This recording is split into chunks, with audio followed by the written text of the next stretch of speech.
Hello! L'chaim! Is that what it's supposed to say? Hey, if you hear people talking in the background, that's just my Israel handlers. No, we're coming live from Columbia, South Carolina. More shekels! Mr. More shekels! I assure you, Avarice will not be popping in on a separate screen here today, because he'll just be popping in on the middle screen! And thanks to, you guys all know Jungle, putting us up here. Currently, I didn't have an adequate setup for streaming, so Jungle and Avarice really helped me out getting me set up. I know the mic quality is not the same as it normally is, but seeing as I have a whiny, high-pitched voice, who gives a shit anyways? So, you can see. There he is! You know it's Jungle because the back of his shirt says it. Also, he has a very, look at this shirt he's wearing. He's got the Show your dick, Bob! Show me your dick! You know, so this will be a fun stream though. So yes, the audio's garbage. What can I do? It's popcorning the mic. All right, you tell me if this is better. Well, this is the mic from the headset. We will. You guys, let me know if. Oh, that's because it's. All right, check. Let me know if this is better. It was using the. It switched to. I'll be good. I think this will be better. Yeah. All right, we better now? I'm a fucking idiot. That's the truth. Now, don't tell these guys here. Just between me and you, audience. Like, I've somehow duped people into thinking I'm intelligent. I don't know what the hell's going on. I can't figure out mics and blah, blah, blah. I swear I set that up when I came into the studio to be this mic from the headset. So, all right. We have serious business, though. So, as you know, last night at the University of South Carolina, Andrew Wilson debated Owen Shroyer. We're going to talk about that debate.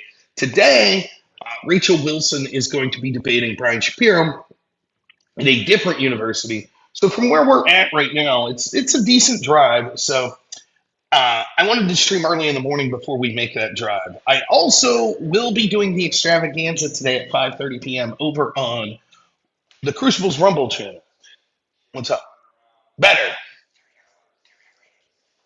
Teriak, thanks for the raid, man. You Irish bastard. Hope everything's going good, man. It's good to hear from you. Always appreciate the raid.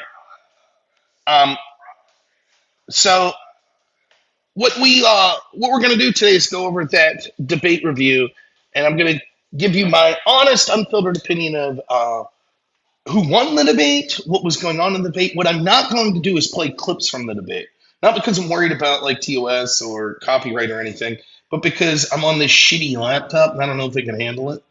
So I will tell you, you could go over to Modern Day Debate or to Uncensored America's YouTube channel if you just search it in YouTube. And I believe the debate's up there for you all to see. If not, if that's not the case, I find that out later tonight. I will make sure I'm able to let you know where you can view that debate. So, but it was a lot of fun. Your job today is to get super chats in. I don't have the fancy gold button, but it doesn't stop. Last it's up for $5. Says, who's this? What's this? Early morning? Did I die and went to heaven? Someone pinch me. Now listen, I want to be honest. If we don't get a lot of super chats tonight when I'm at the bar drinking, I'm going to have to get well liquor. And no one wants to see that. We're shooting high end. Make sure you get those donos in. Nah, even without the donos. I appreciate you guys so much. And I really wanted the opportunity, while it's still fresh on everyone's mind and fresh on my mind, to talk about that debate last night. So that's exactly what we're going to do. I don't know how long we'll go, but probably a considerable amount of time. So again, apologies for the video and the audio quality not being what it normally is, but it's what you get with traveling around. All right. So the topic of the debate last night was, has the Trump administration been successful? Something along those lines. Now, let's start off and tell you. I guess I won't bury the lead. I'll tell you who I think won and why. I do think that Andrew won this debate, and I'm not just saying that because I'm friends with Andrew Wilson. If I thought he lost, I would say. However, I do not think this was the blowout that you see in many of the debates that Andrew does. And there's several reasons for that. The first is, a lot of times Andrew looks best, and I can't believe that his opponents don't get this yet. He looks best when like there's shitty personal attacks or people try to like get into the realm of like the philosophical or religious, right? And that didn't happen. Like, I'm not trying to give any inside information or anything. I think it was obvious to anyone who watched the debate in person, and I assume on the computers, that Andrew and Owen like each other. And so that was the first thing. There was no personal jibes or anything like that, really. I mean, it got slightly heated at times, but just the argument, not like the accusation to the person or anything like that. And so because of that, if you had a predisposition to Owen's side that Trump's administration hasn't been a success, there's not a lot of like venom or animosity that makes Owen look just totally fucking shitty. In addition, I think Owen argued very competently. And no, I'm good. Thanks, man. He argued very competently, and his side of the argument, he utilized the right tools in order to really not lose a lot of people that were predispositioned to his argument. I don't know how many people he would gain that were already thinking that Trump has been a success in his second administration. But particularly the two issues, and I'm not surprised, I said this on the Crucible yesterday, I knew exactly where Owen would take the bulk of the debate, which is Epstein, Iran. And it basically, the common denominator for both of those things is Israel. And that's where a lot of the right-wing dislike of Trump is going to come from, that it's Israel.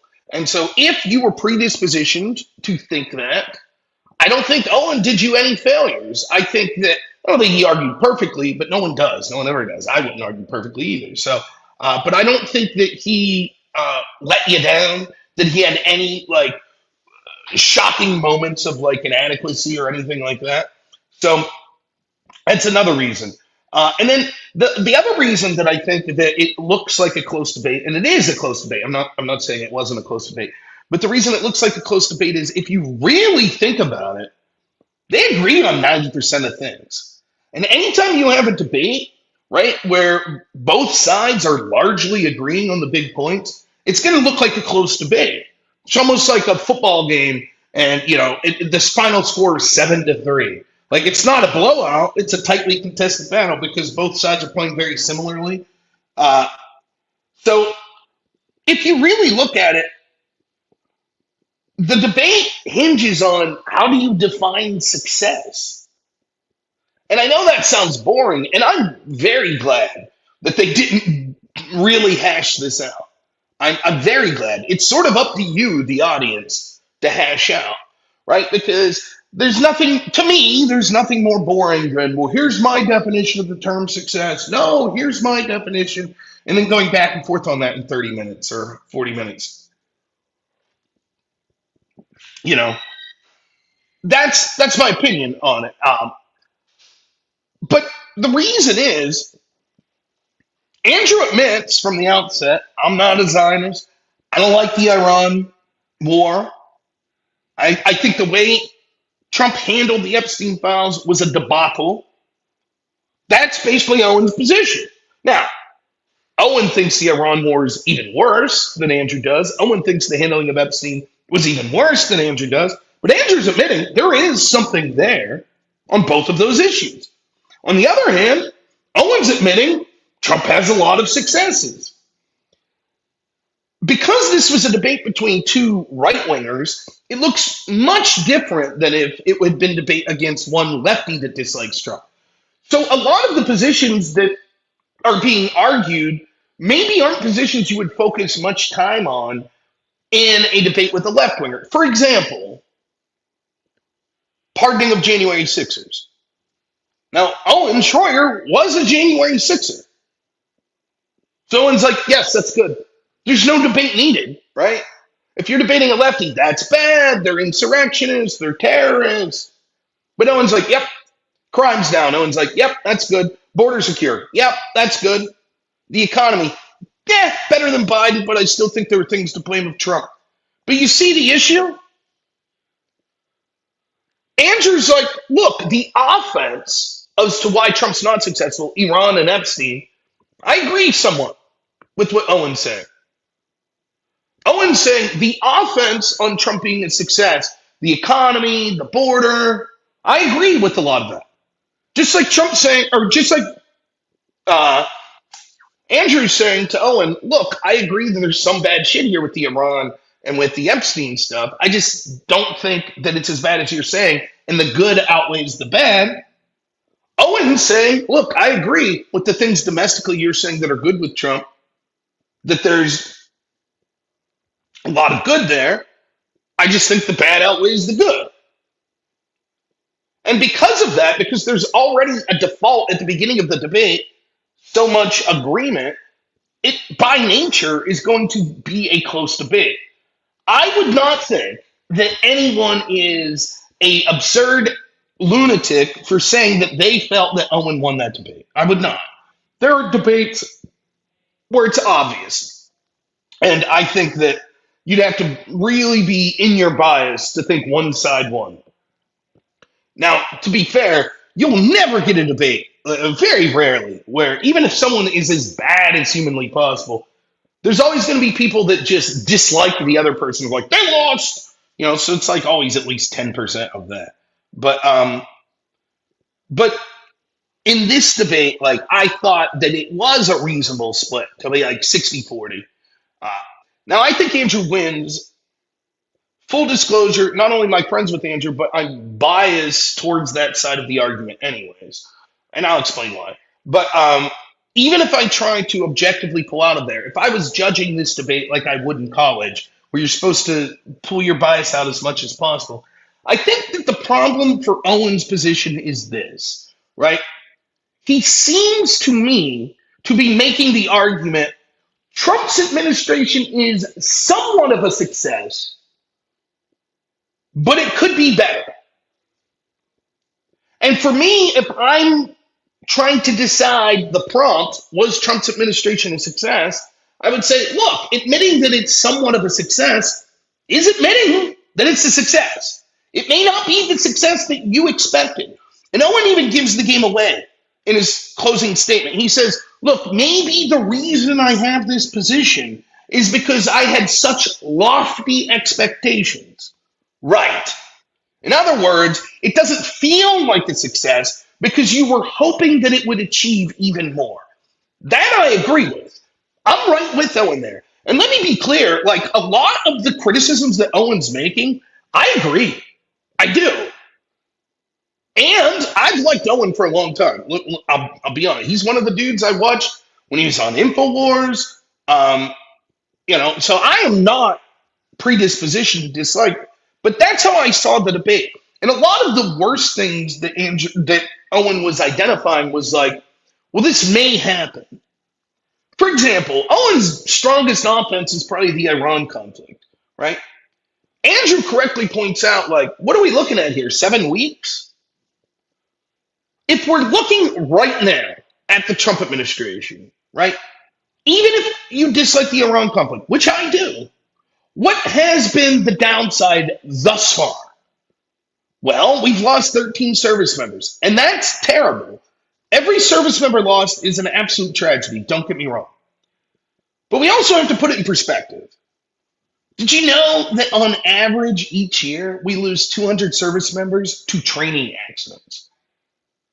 This means that on average we're losing more than 13 every 7 weeks. Right?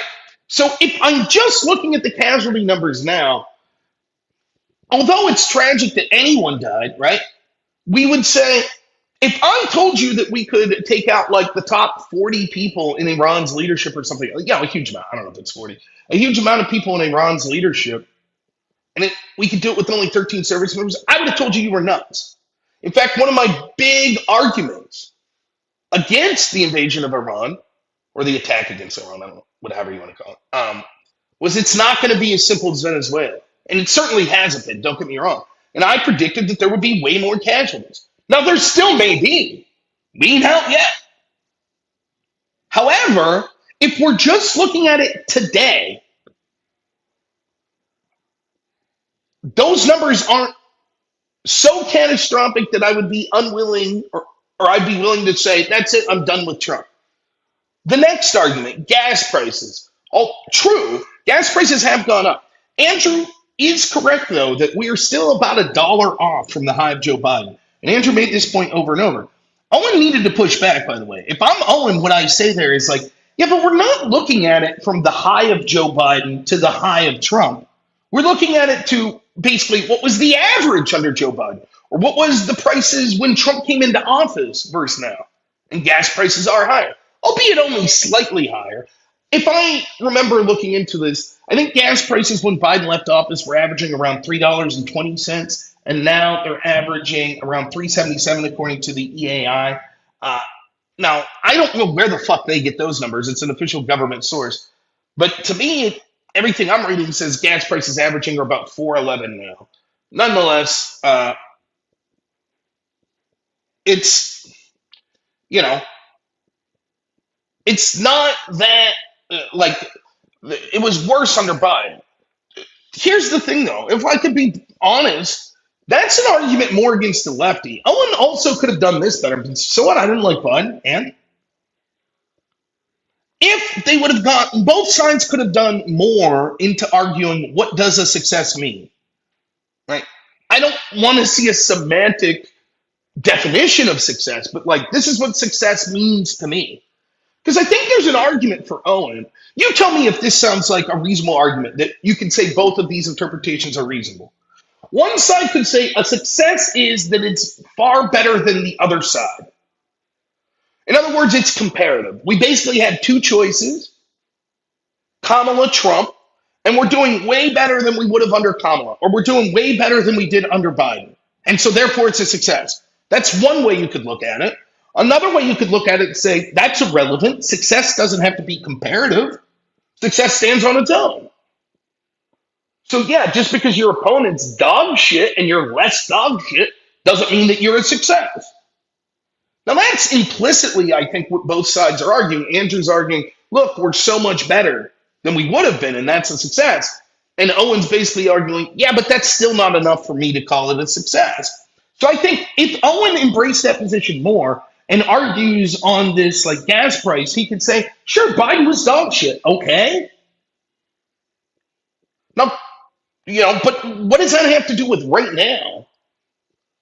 So are we supposed to call it a success if gas at its high price under Biden was $5.10 and Trump brings it down to $5? Are we supposed to say, oh boy, we're saving 10 cents to a gallon? That's a success.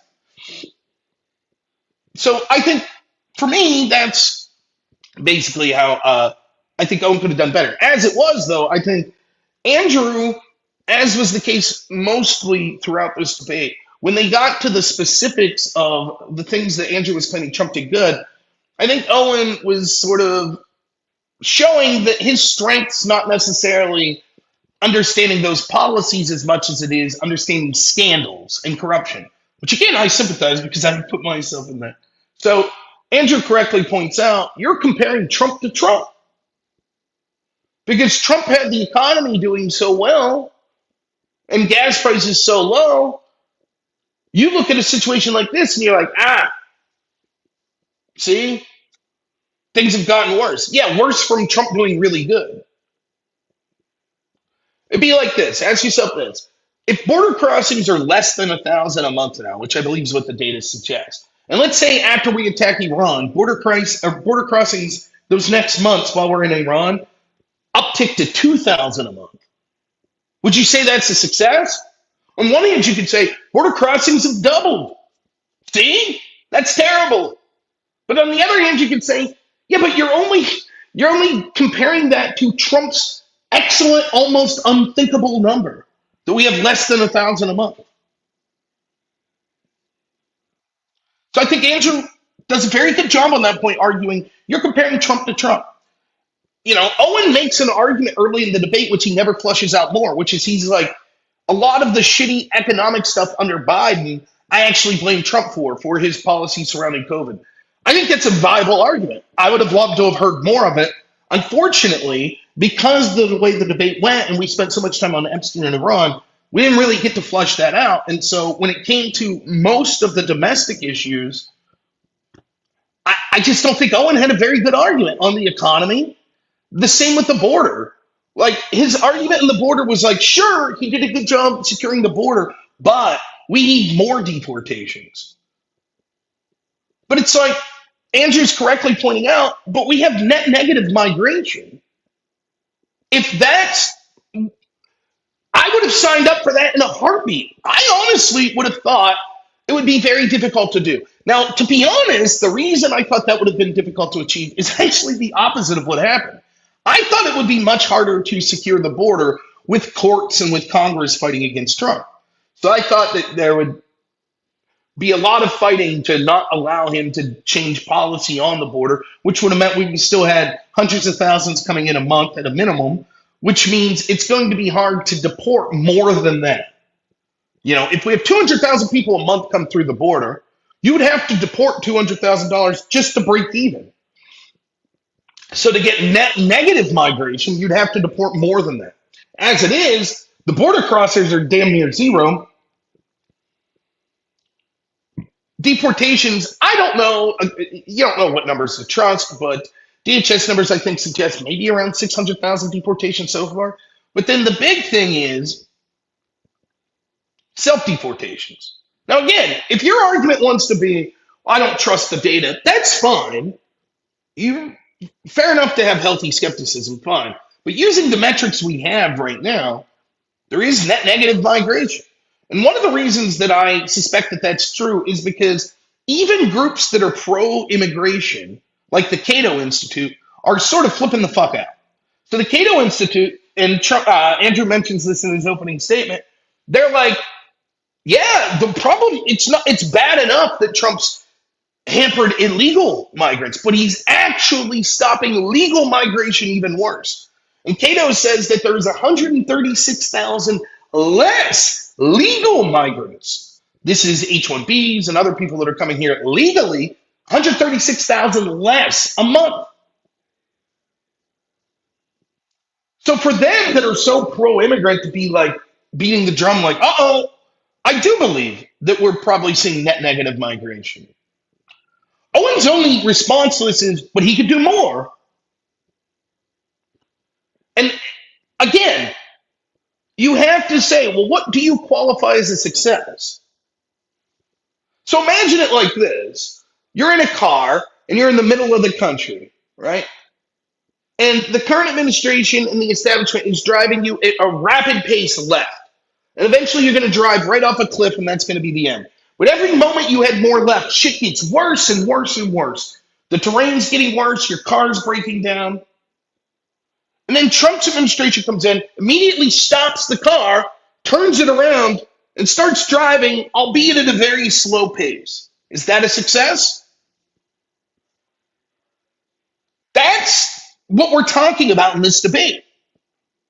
Owen seems to think, no, stopping the hemorrhaging, stopping the bleeding and most of this stuff, and then proceeding to move in the correct direction, that's good. Those are individual successes, but I wouldn't call the administration a success because he did these couple of things I don't like, and I feel he could have done more. And then the other thing is, I think Owen, his framing, the one time he gets into the framing of what success means is in his closing statement. And I think that he has a bad metric. He claims that we will be able to know if Trump's administration has been a success based on who wins the midterms. But I don't think that that's accurate. Owen says Trump won 3 elections because he's counting 2020. So if we lose the midterms, and it's like, okay, but Owen, you thought Trump's administration was a success the first time, and we lost the midterms. So was it all of a sudden not a success when we lost the midterms? So Trump's administration was a success from 2017, 2018. Then it wasn't a success because we lost the midterms. 2018, 2019. Then Owen believes that Trump won in 2020. So then it was a success then? I just think that's a very bad metric. It's also self-fulfilling. If enough Trump people say, like Owen, say, nah, I think Trump's doing a really shitty job and, he's a Zionist and he's protecting PDFs, etc., then yeah, that helps him lose the midterms.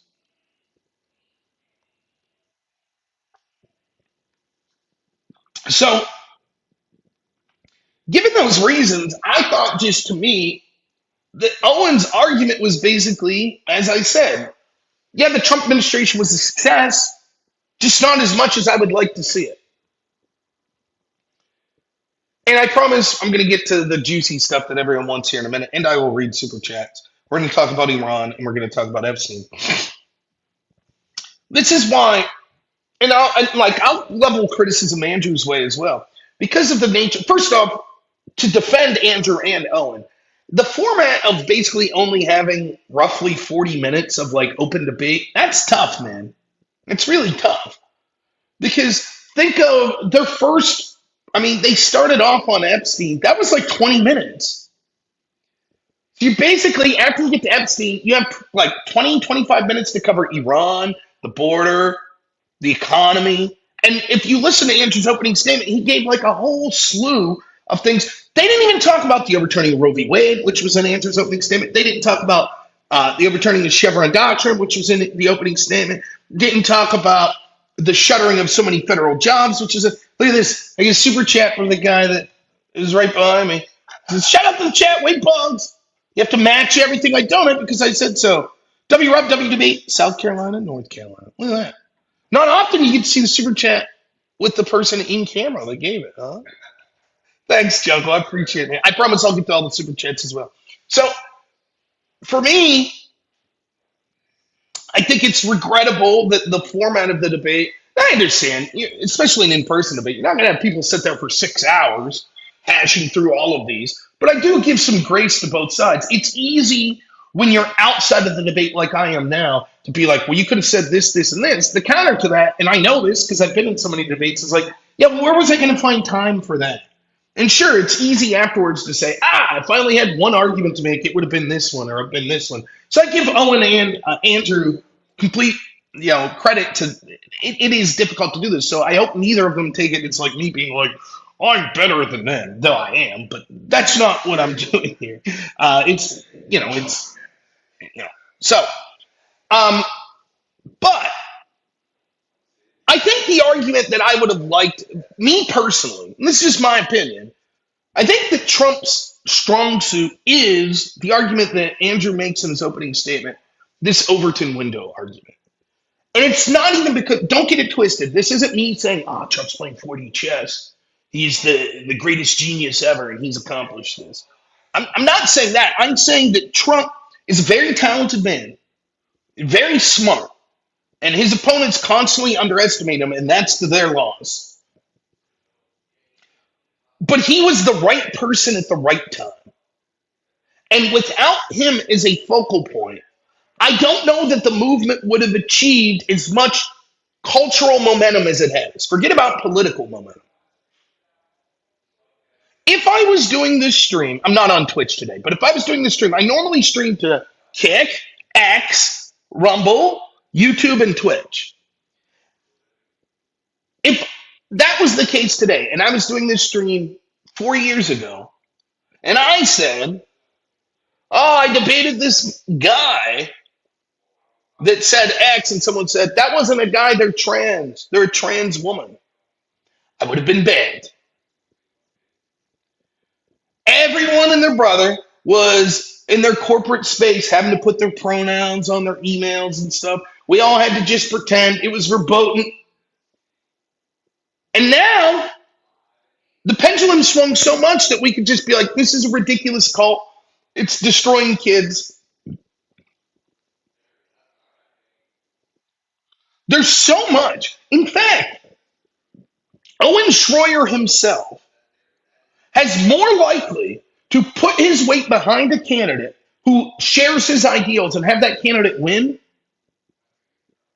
than would have ever been possible pre-Donald Trump.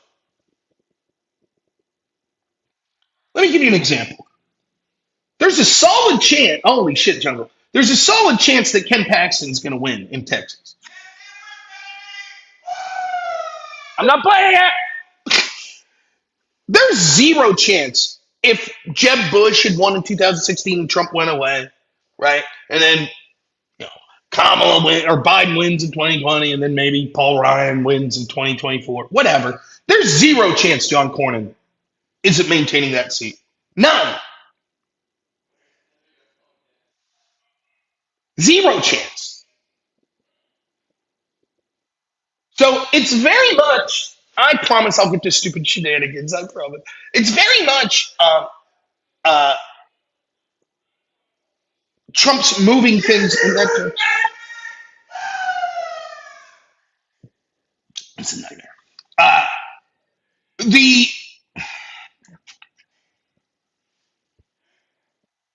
The question I asked Owen at the end of the debate, and this to me is how I evaluate the debate, is given that the Owen would admit this, that there was sort of a uniparty, right? That's Owen was on InfoWars for years. I've watched Owen for years. Of course, that's an argument. Owen, by the way, I share his opinion. In fact, in the Q&A portion of it, it came out, and I would have liked to have heard more of this. And again, I think this is something Andrew should have focused more time on.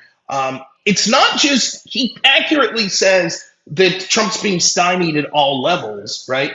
But I think that Andrew should have hinted out also, by the Republican Party, he's being intentionally sabotaged by the old guard Republican Party, like Mitch McConnell. He is, right? Now, Andrew does a good job of just saying, look, he's being stymied by every level, and therefore there's limited action. And another one of Owen's weak suits is, and it's a weak suit that I myself share, is that we're too impatient. And it's very much just I want to snap my fingers and I want James Comey in handcuffs day one when Trump wins. I want the FBI disbanded day one. And that is my opinion. And I sometimes have to be reined in. It's like, yeah, but that's not realistic. It takes years to build a case, especially if you're starting from scratch because the previous administration was engaged in the very corruption that you're now investigating. So, uh, anyways, though, back to this point, right? For me, what I told Owen was this. You agree there's a uniparty, right? Yes. And they got us to this point through 50, 60 years of horrible policies. Yes, of course. So it's going to take a long time to solve that. A long time.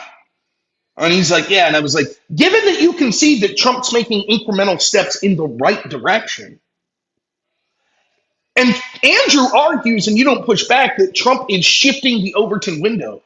Doesn't that mean that Trump makes it more likely that we actually eventually get the person you would want as president who will make the broad sweeping changes that you want? And if so, shouldn't we say that that's a success? And Owen all but concedes the debate there.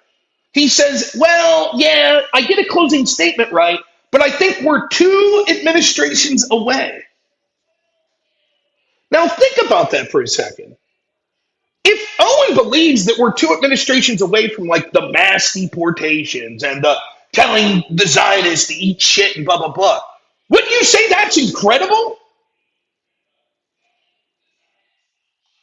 God damn it. I'm hearing feedback from that. There we go. I think I don't know. That to me is basically how I see the debate.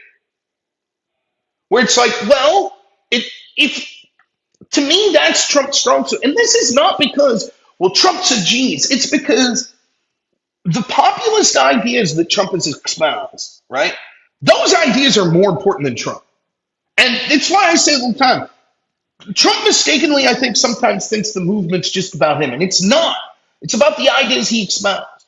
However, if I ran for president espousing those ideas, or pretty much anyone else in the entire world, guess what? We wouldn't have won.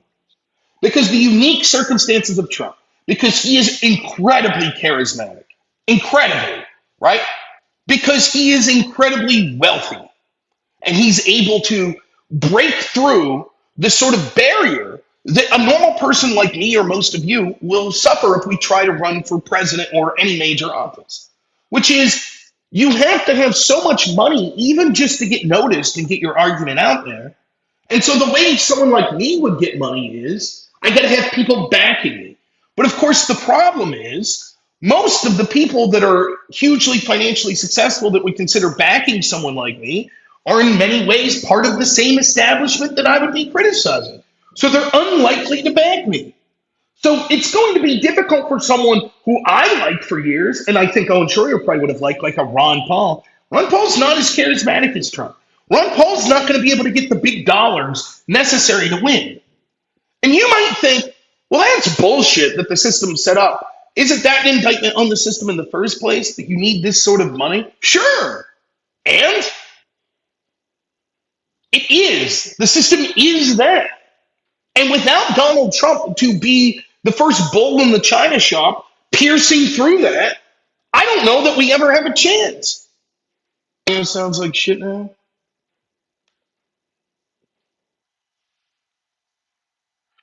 I got to keep moving. I don't know. Let me know, more people, if the audio is shit. The problem is with the door open, I hear Avarice listening to me in the background at full volume. So it okay. Uh, why not change the system? Sure. But here's the problem, right? So if only Trump was in the position to do that, and your argument is, yeah, but fuck Trump, he's not doing everything I like or doing everything. Well, two things. One, it's much harder than all of us want to admit.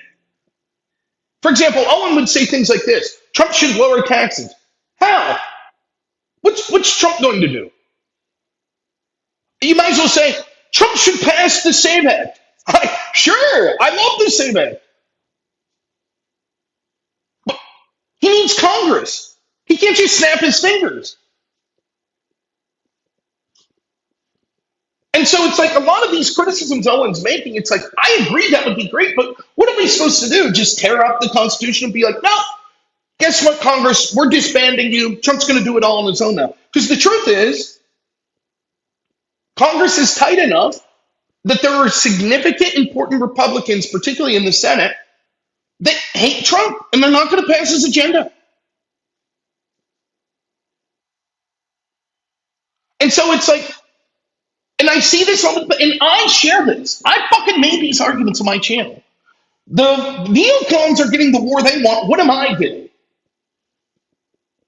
I've said that. So I can't criticize Owen too much. But if you take a step back, right? If you take a step back and you look and you're like, well, what do we expect? What's a reasonable expectation? I think moving things in the right direction and stopping the hemorrhaging gives us a chance. It's a success in that it gives us a chance to achieve even more successes in the future. If Trump wouldn't have been there and doesn't win in 2016, my channel's probably censored. So the fact that when I asked that question and Owen was basically like, yeah, I'll respond in the closing, but that's a very good point. If the debate's about is Trump administration a success? Has it been successful? And Owen's argument is yes, but it could have been more successful. Then I think that the implication is Andrew wins the debate. And I thought, particularly when it came to the domestic issues, Andrew did much better. Let's read some super chats, and then we're going to get into the parts that people think Andrew did poorly at, which is Iran and Epstein. I don't think he did that poorly. I think he did fine. Captain Planet says, for some high-end Jim Beam. Nice. You tell Arwen on man, just because you log us out does not mean you're going to stop us from sending super chats, Arwen on man. Untime us out, Arwen on man.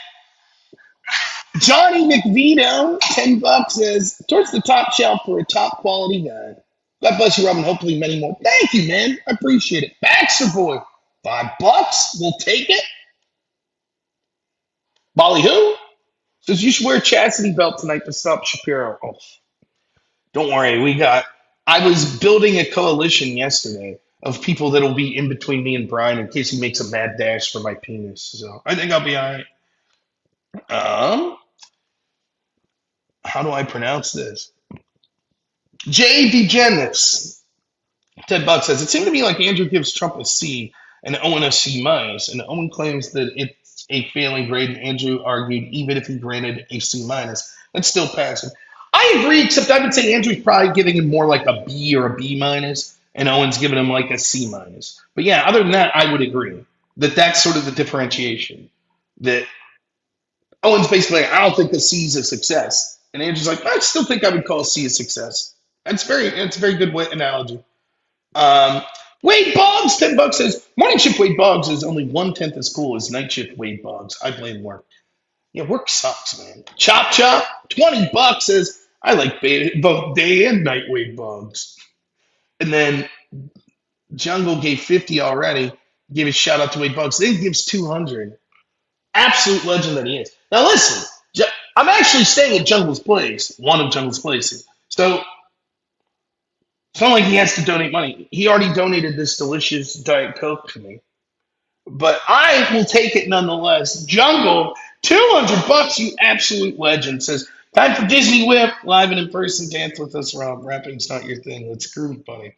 Yeah, I guess at the end of the show we'll do that, and I will not be dancing. That'll be fun. Justin Ware, $5 says, I'm biased towards Owen's view, but I'll admit, Andrew made him sound like a child who didn't get everything he wanted for Christmas. Right. I'm doing a show! I don't know what he's yelling about. I agree. I think that Owen basically was like, but I want more. Is how I think. AJC, $10 says, great rap yesterday. You were looking fly for a white guy. Jungle disagreed. Jungle says it's sucker rap, and so is Anders. The jerks. Plasterbutt, 11 months, says Iguanodon is the best dinosaur. Boo! We all know it's Ankylosaurus. Plasterbutt, $5 says, Jason crying that people won't burn down the country over Israel and the files. Why can't they actually give evidence and not spurn out? Yeah, we'll talk about that. Spurning out. Jesus. We are going to talk about that. Crit, $5 says, is it a weak argument to say Trump is hamstrung by Congress in Andrew's position? Because doesn't that prove Owen's point that he's not doing enough? No, because I think the implication is whether or not Trump himself is successful and his administration, the executive, are successful, right? For example, would Owen have criticized Ron Paul? Said Ron Paul's not successful for correctly calling out the deep state. He said, given the mammoth mechanisms he's up against, he's doing a damn good job.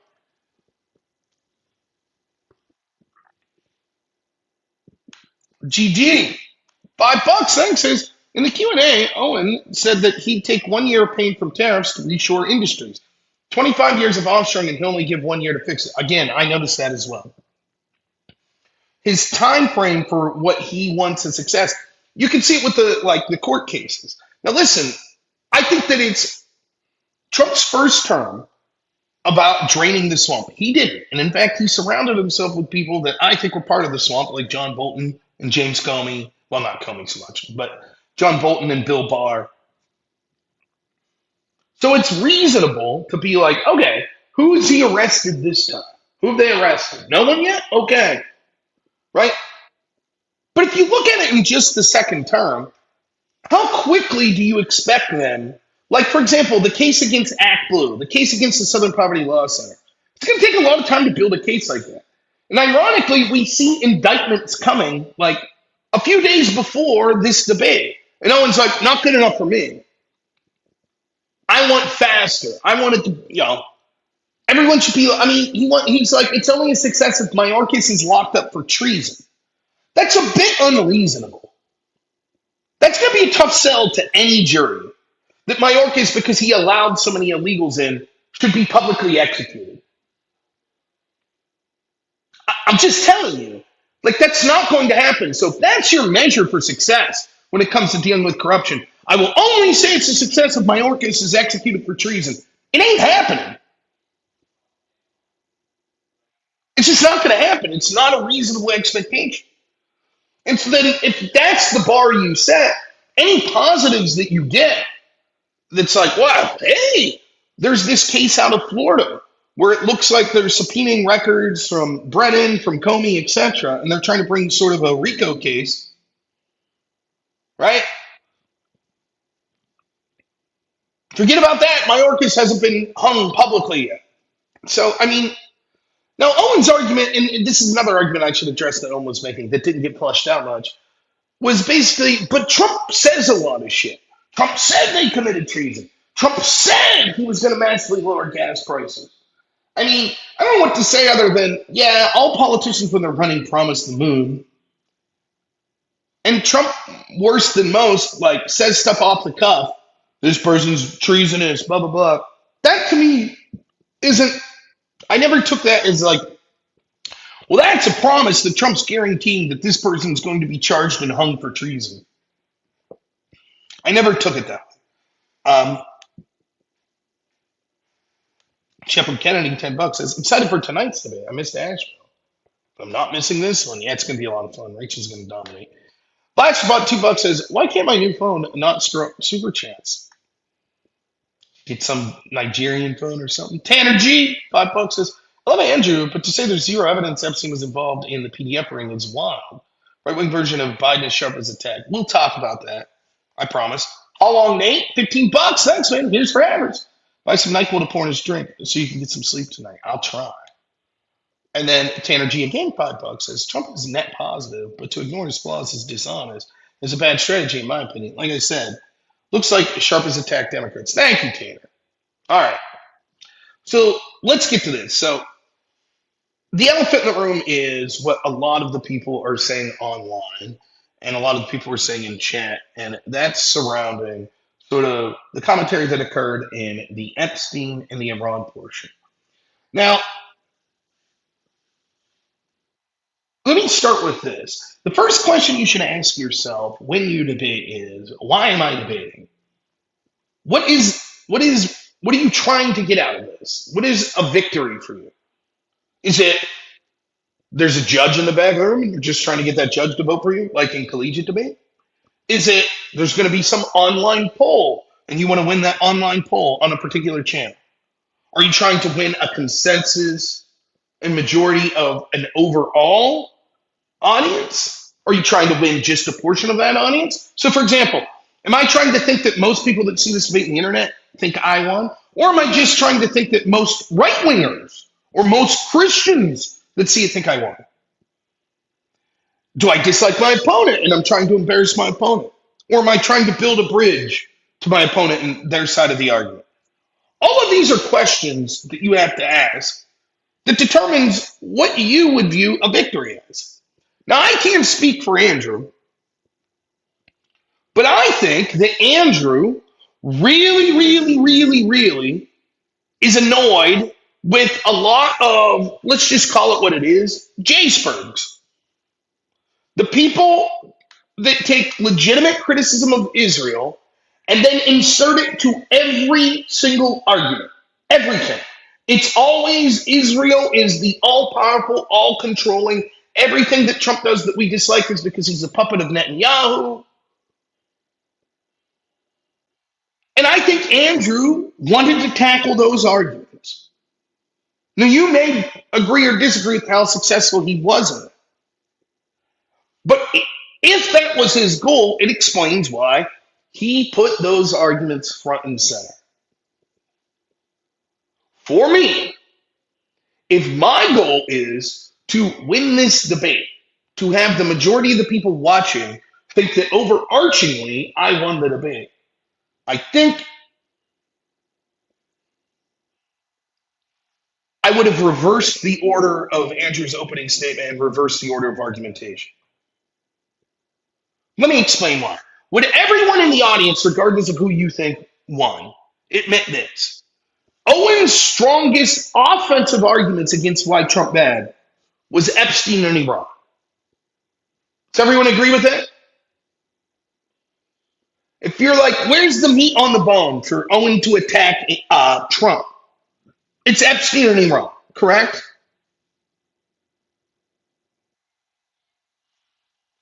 Yeah, I think even if you think Andrew lost the debate or think Andrew won, I think that that's self-evident. Andrew intentionally put that to the forefront. And for me, I would do the opposite. I would say, as the affirmative, I'm going to come out swinging and say, here's what Trump's done that's good. Now, for two reasons. One, perceptually, I think that puts you on the offense, which is good, which you should be trying to do in debate. It doesn't mean you should be a dick and not let your opponent talk about what they want. Of course, you should. But that's perceptually, you look better to be talking about your offense more. The other problem is, and this is no fault of anyone, the nature of the format. What happened? The moderator, after they're supposed to have 40 minutes of back and forth. It's at one point the moderator was like, can we move on to another topic because we're going to spend the full 40 minutes on Epstein. Now, if that would have been the case, let's assume that they just keep going back and forth on Epstein, back and forth on Epstein, back and forth on Epstein. Right? I think Andrew loses the debate. Not necessarily because he's losing the arguments on Epstein, but there's not offense for why Trump's good with Epstein, other than, well, at least files got released under Trump, and the files do suggest that he was sort of cooperating with police. But that's weak.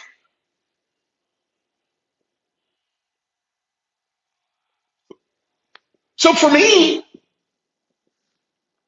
the more time you spend on Epstein and Iran, the more time you're allowing your opponent to be in a field he's comfortable with and make offensive arguments. And you're playing defense. And that's not good. Again, if this is a 6-hour debate, not that big of a deal. So what? Let's start with Epstein. However, what was Andrew's win condition? What was Andrew debating for in the first place? I don't know. I'm not a mind reader, right? I talked to Andrew about like strategy and stuff like that, but we didn't really have that discussion. My guess is, based on other discussions I've had with Andrew, he wants to attack these issues head on because you see, let's take a step back even for this for a second.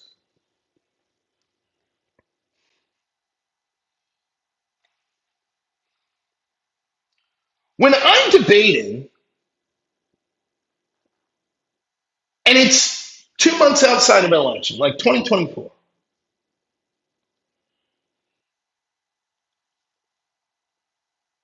wasn't making many criticisms of Trump, was I? I acknowledged when there were faults. I didn't vote for Trump in the primary. I wanted Vivek or DeSantis over Trump. Once the primary was done, that's it. I'm all in on Trump. Because for me, my goal as a channel and as a person involved in politics was to get Trump elected at that point. That's it. And you go back and look at my streams then. Look at my streams since the election versus going into the election. Look at my streams when Trump was president the first term. Look at my streams during the Biden administration. I criticize Trump and Republicans all the time. But once you're in the mode where it's now my goal is to win the fucking election and to use my limited platform as best as possible to help achieve that. And maybe through my channel and through a debate, I can convince 200 more people to go out and vote for a Republican or vote for Trump. The day after they win the election, fine. I'll fucking say where I think they're messing up.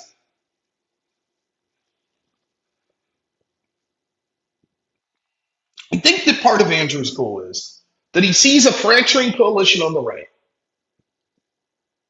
And he wants to tackle who he thinks, or an argument that he thinks is responsible for that, that's actually going to make this country in a far worse place. Andrew makes this argument in the debate, and I think it's absolutely true. If we accept this, if we say, yeah, fuck Trump, Epstein's so bad, burn the country down, fuck it. We're pissed at Trump, so we're not going to vote, and we're going to say fuck him, and we're just going to parrot the same Democratic narratives. We're going to say, yeah, Trump's protected PDF. Yeah, Trump's controlled by Zion. Yeah. Then Democrats win, then we're fucked.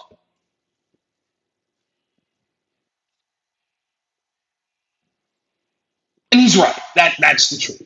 That's going to happen. Ain't going to be, oh, well, then that'll allow the coalition to reform around someone who's going to be a vehement anti-Zionist and do all this stuff. No, it's not. You're going to get Jeb Bush. You're going to get Paul Ryan. That's what you're going to get.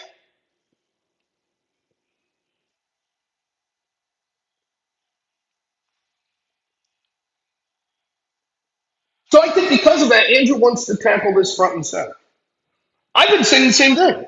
I brought on Tony the other day. I get it. Jews do everything. I get it. If you read the Talmud, Jews are evil. They hate Jesus. They're evil. They started it. They literally do everything. Everything negative is the Jews. It's Israel. That's it. Epstein, Trump, protecting pedos. Iran, Netanyahu, he's Trump's boss. That's that simple. They're responsible for everything. So, hey, who gives a shit? We might as well have Kamala Harris. We might as well have Joe Biden. Fuck it. Let them bring in another 10 million illegals. Let them create their disinformation board to censor channels like mine. Let them continue to lock up innocent January 6 people. Oh, well, because the Jews. Might as well. It's a dog shit argument. It's dog shit. And I think Andrew, that's not to say there isn't criticism of Israel, of course.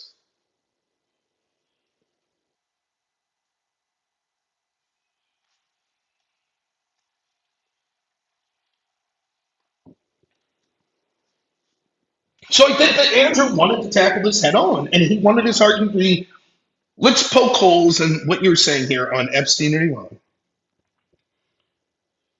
And then, by the way, here's the successes that right-wingers should say are successes. Now, given the holes that we poked in those positions that we tackled head on. So, for me, and this is what you get. Truth is never dumb. It is true. Can't you guys see it? Israel is controlling everything. They control everything. They're responsible for everything that's wrong. That is true. So it can't be a dumb argument because it's true. There you go. So as a strategy to win an individual debate, I would not recommend intentionally starting off with your opponent's offensive arguments.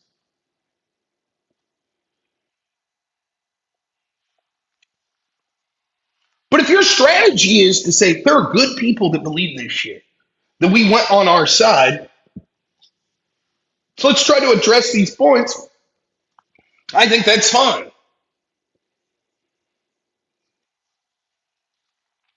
Trump starts up, or Andrew starts up. He says, "I'm not a Zionist. I don't like the Iran war. I don't. I think Trump's handling of the Epstein files were a debacle." I agree with both of those positions. However, that doesn't necessarily mean the worst. Now, let me fuck with my fellow Crucible fans here. I remember a day where I got into it on the Crucible Discord. Like it was fucking heated. And it was like when the Epstein files shit with Pam Bondi first started happening. And most of what I was dealing with on my channel was people that are like, I support Trump no matter what. This was fine. And it's like, no, it's not fine. It was dog shit the way they handled those files, at least originally. So I'm bullshitting on the Crucible's Discord, and basically I assume, well, that's probably the position they're going to have. Because I knew what Andrew's position was.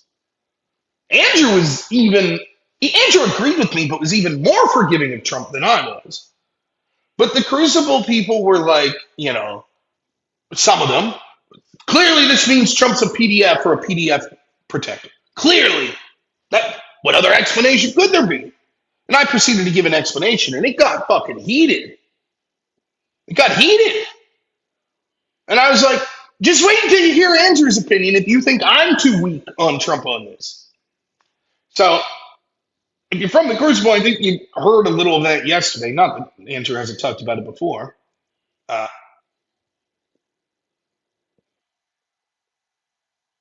that's right. We talked about this the other day. The donos from countries other than Israel are more substantial. Qatar, China, when it comes to education system, etc.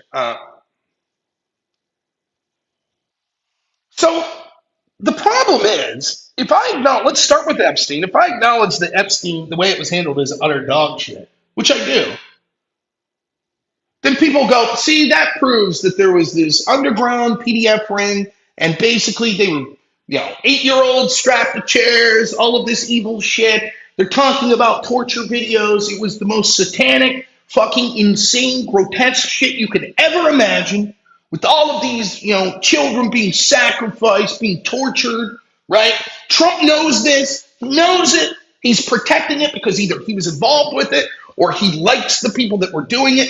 Mossad was facilitating it. They were filming everyone with the FBI to blackmail all these people. And now they basically told Trump, look, you know the truth, but you can't say it or we'll devastate you because we'll release the files we have on you, which show you engaging in this, or we'll take you out, or blah, blah, blah. Am I right? That's basically the theory, right? Where's the proof? Where's the proof? And Andrew's correct. The vast majority of the proof is, well, it's in the redacted shit. Okay. See, but there was coded language in emails. That proves that Trump's a PDF and there was a PDF called and he's covering it up in Mossad. You get it? Because there was coded language. It's the only explanation that made sense. How about there was coded language because there was drugs and prostitution occurring? There. Would you have coded language for that? Would you text your buddy, bring the cocaine? Thank you. Make sure the prostitutes are there. Could it be that this shit's nefarious and this bad? It could be. Yes, that's a possibility. It may be that that's not it at all.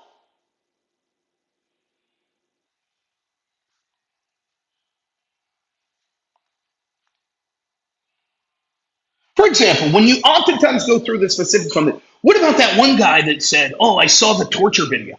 Is that proof? Is that proof that Epstein was torturing people there? Right? That's proof. Only problem is, if you go back and you look at that email and the timing of it, what had happened was Obama was trying to have some deal with, I think it was Qatar, I could be wrong, but Emirates, Qatar, one of those countries, right? And what had happened was a torture video was released in that nation showing their soldiers doing something. And that was causing a lot of discrepancy in the Western world where people were like, whoa, whoa, whoa, should we be dealing with this? And this person emailing Epstein was a business person who stood to gain financially from that deal being blocked. So he was like, love the torture video. But nope, the only explanation for that is Has to be. That's an admission that Epstein was torturing people, and Trump knows it. And they have the proof, and they have the videos, and Mossad was in on it.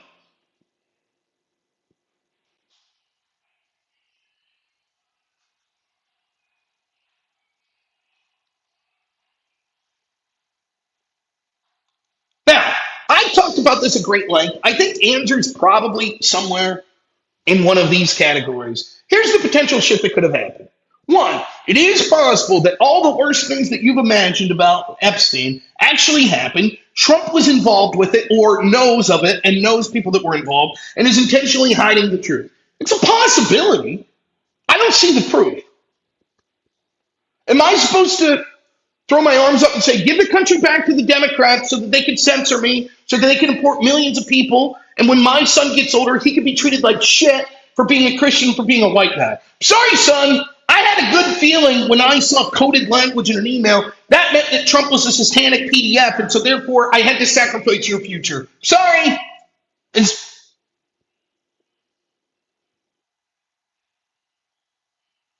that's number one. Could be. Second, it could be that all of that bad shit was happening and Trump has no clue.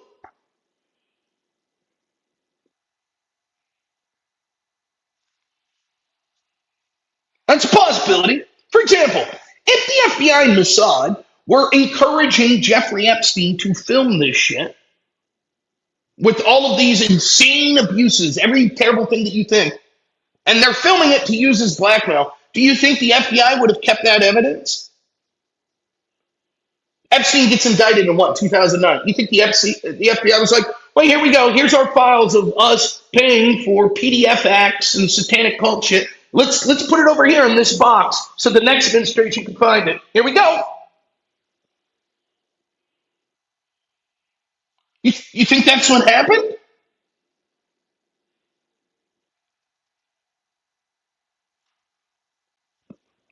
I think there would be a better than not chance they'd have said, burn that shit.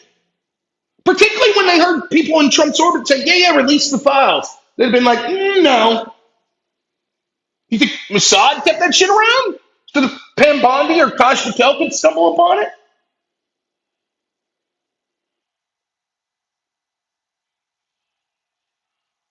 Or it's possible that it is there, and Pam Bondi and Kosh Patel are hiding it. And so Trump still doesn't know. How much digging do you think Trump personally did into this matter? My guess is he's like, hey, Pam Bondi.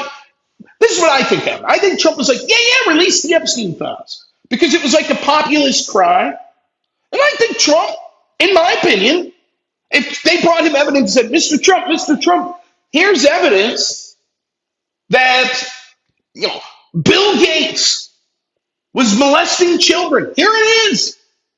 I think Trump would say, fuck it, throw him in prison. Sure. So the fact that doesn't happen, I believe what happened was, I don't think this was an issue Trump was really super invested in. I think he had other priorities, like him or hate him. The border, his foreign policy shit, some of which I don't like. So Trump gets in office, like, yeah, see what you can find. And they come to him and they're like, look, there's not much there. There's not much actionable there. Here's what we have. We have a bunch of accusations from sources that there's no credibility with. And they accuse you. There's people saying that you molested him and other people with Harvey Weinstein while you chopped his legs off with a magical scimitar, which didn't leave scars on his legs. And then he went on to say that the Clintons did the Oklahoma City bombing. Yeah, that's there. And there's also a bunch of other claims about other people. Yep, this person did it to me. But we don't have anything that proves any of this. It's just accusations. We don't see any actionable shit. There's no email that's like, yes, I'm coming to molest those children at fucking 5 p.m., Jeffrey. See you then. We don't have that. And I think Trump was probably like, okay, we'll keep looking. And they were like, now listen, the Democrats are going to use this. They're going to use it. They're They're going to smear you because there's accusations that are unproven, just like they always have. They're going to bring out the Jane Doe testimony in the court case in 2016. It's in the files. And Trump comes out foolishly, is like, yeah, it's all a hoax. Forget about all that. My supporters that still care about this, fuck you. Terrible. Deserves every criticism in the world for that. Does that mean he's a PDF or he's protecting them? I don't think so. Here's the other possibility. And I know people aren't going to like to hear this. It's possible that maybe all of that insane satanic shit that you happened on Epstein Island never even happened.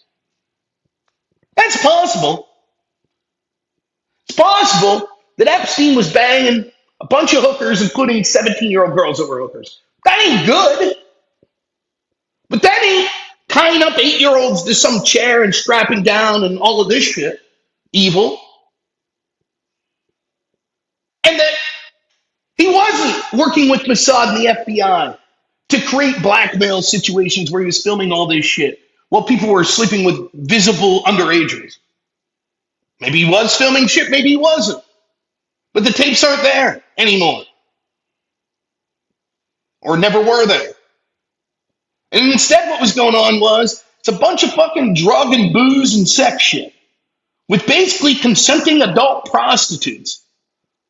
And maybe a handful of prostitutes that looked adult, that were like 17. I ain't saying that's good, but it's not the satanic PDF cult narrative that's being pushed.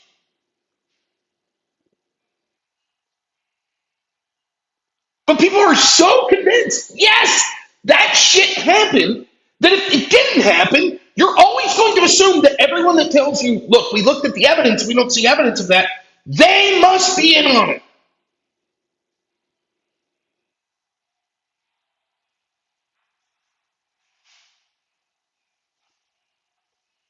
I don't know the truth.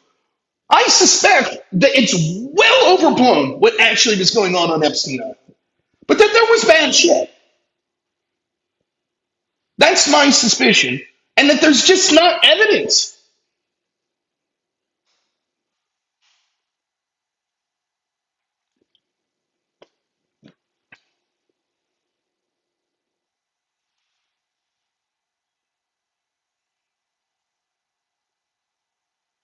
See? But it could have happened. Don't you want to know the truth? Sure, I want to know the truth. So, because Trump doesn't release every single paper completely unredacted, basically, which is outside the scope of his party, I guess leave the Democrats take over the country, right? Makes sense. Mm-hmm. Wow, that's it. I want to know what happened. So, hey, Democrats, can you go take Trump out in chains and take over the country and bring in another 100 million illegals, please? Can you just outright ban Christianity and get it over with and ban channels like mine while you're at it as well? Can we do that? Because I wanted to know. I wanted to know. It could be this is Epstein shit was happening.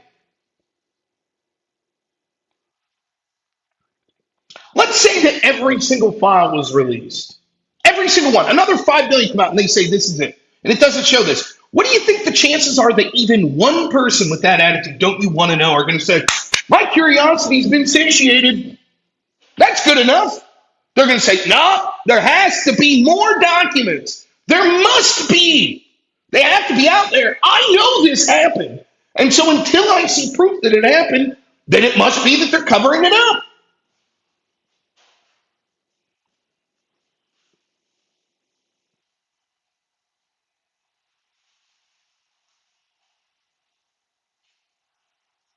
Energy. How much have you actually looked into it, Rob? Jay Dyer did 30 hours going over the emails. Martyr May did 10 plus hours. Did you read Webb's book? I did not do 30 hours. I did not do 10 hours. I did not read Webb's book. I would bring Jay Dyer on or anyone else and say, show me the proof of the satanic pedo cult that Trump's covering up for. I would bring them on and let them have the best case, just like I have every single person that's made these claims. Okay, show me your best evidence. And it'll be shit like this. Well, Dan Bongino is covering it up. Okay, this clip right here. Watch how nefarious it is that Bongino covers it up. Okay, here's the clip. You have, what's his name? The real folksy Southern senator. He's like, Jeffrey Epstein ever engage with intercourse with an underager, and Kaj Patel says, yes, that's what he was indicted for in 2019. Aha! See? See? What am I looking at here? Aha! The smoking gun! There it is! Kaj Patel just lied! Kennedy, that's it. He lied right there! Well, no, that is what Epstein was indicted for. Ah, but the fact he included that. I'm sorry? He included the date? I failed to register. How's this proof?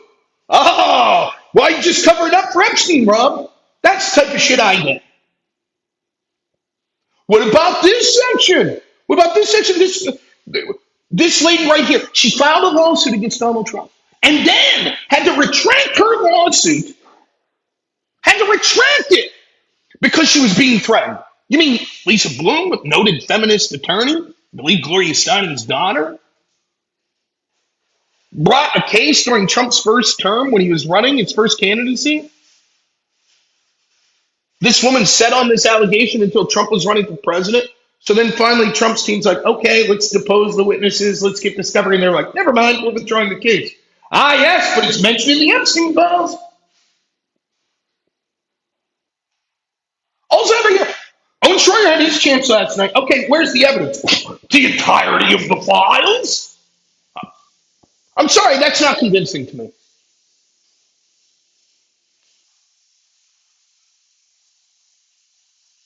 The whole files, it's just the whole thing shows this. The whole thing. Did I say Jay Dyer is dumb? Did I say that? Thanks for the $2. And he did 30 hours on it. Did I say that? Are you even accurately representing Jay Dyer's position? Is Jay Dyer saying Trump's a PDF or a PDF protector and therefore we have to accelerate and have Democrats win? Is that Jay Dyer's argument? Sure, he can come on and argue that if he wants. Show me once where I ever remotely said Jay Dyer. What I said is happy to have Jay Dyer on, just like I'm happy to have everyone else. Every single time a person came on and said, here it is, I'm going to show you, proof, PDF call, Trump covering it up. Every time it's just like, well, it's probably in the unredacted shit. Maybe Jay's different, okay?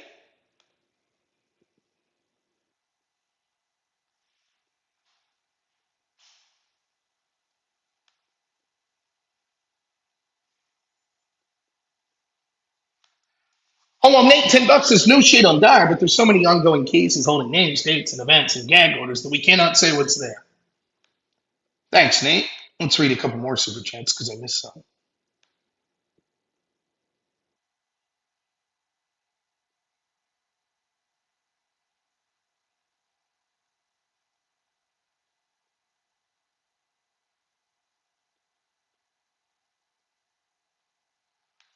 Nate, $5 a September. We an event in the West Coast in the third week of September, so I can party with you, bro. Johnny McVito, $5 says, if you make a donation to one of Epstein's businesses, not knowing where it was going, are you still tied to the island? You would be, right?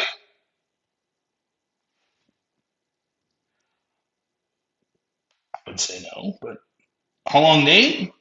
10 months member says the Epstein debacle in the debate was Ed's fault. And then gives $10 and says, Trump administration should have been honest about the 127 court battles that still hold the Epstein files out of public access. Tanner says, thanks for the 10 cents. I don't understand why it's impossible to say Trump did bad stuff, but it's still way better. Hiding the obvious just makes him look dishonest. I like Andrew, and I want to feel he's telling the truth. Andrew says, he said, the Epstein files were a debacle. There's no defending it, he says. I'm against the Iran war. I'm even calling it a war, he says. And yet still the argument, why can't you admit when Trump screws up? Just because it's like, can you show me when you're making these accusations? Can you show me? What's the whole files? The whole files.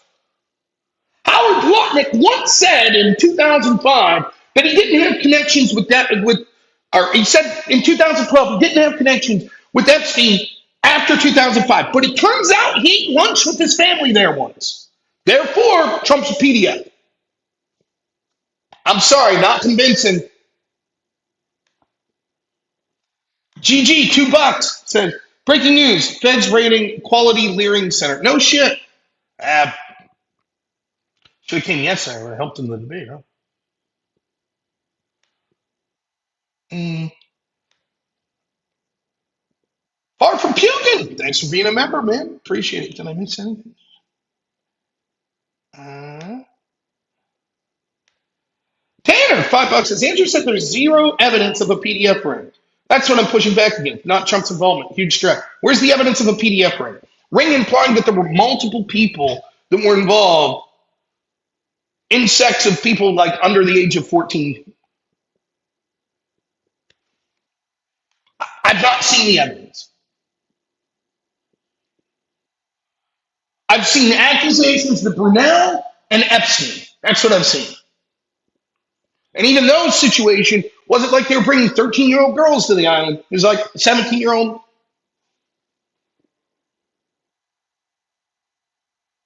Vita, $2 says, but the Egyptian planes were following Erica, Rob. Yeah.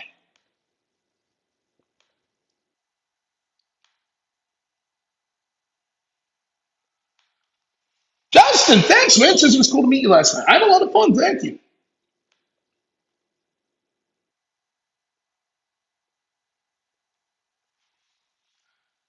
Now, here's the thing.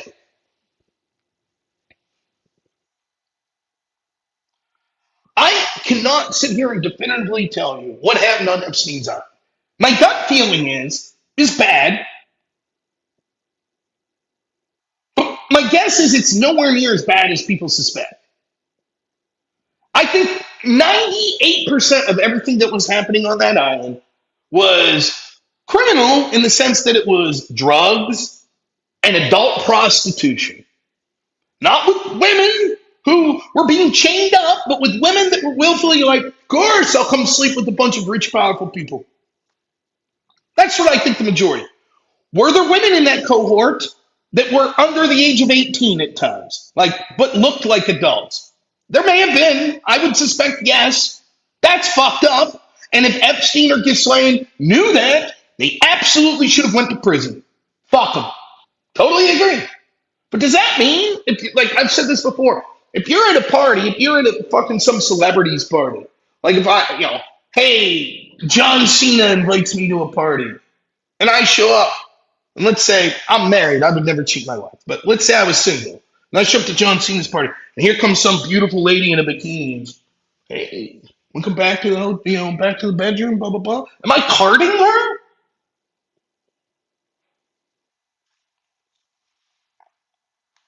Andrew doesn't pay me now.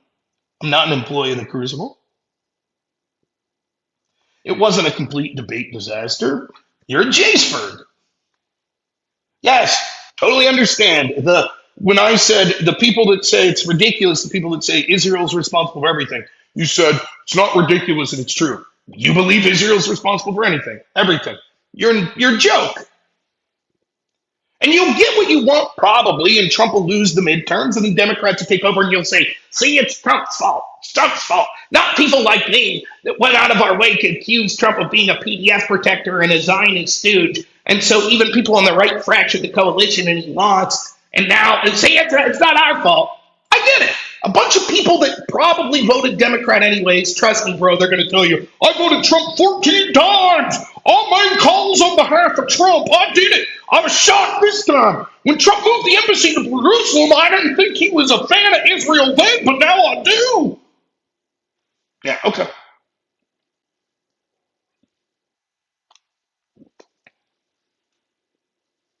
Ain't doing shit. All Cope, he says. Who have you gone out and helped in a primary? Have you ran for office? No? Oh, it's just the Jews, they're everywhere. And by the way, it was a claim I was making. It's very similar. Watching people like this, it's very similar to the blacks saying, systemic racism, it's not my fault I'm poor. It's not my fault. It's the whites. They did everything to me. It's all the whites. How can I succeed as a black man? It's the whites. Don't ban him. He can say what he wants. This guy's probably a white guy. It's like, it's the Jews. How can I do anything ever? It's the Jews. They control everything, everywhere. It's not my fault. It's the Jews. There's nothing we can do. Just throw up your hands. Let the Democrats take over. It's the Jews. Nothing we can do.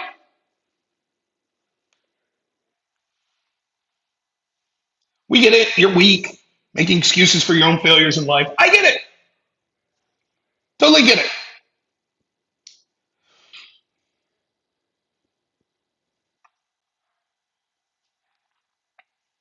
So that's where's the proof? Now, I think Andrew is very clunky, and here's the problem with Andrew.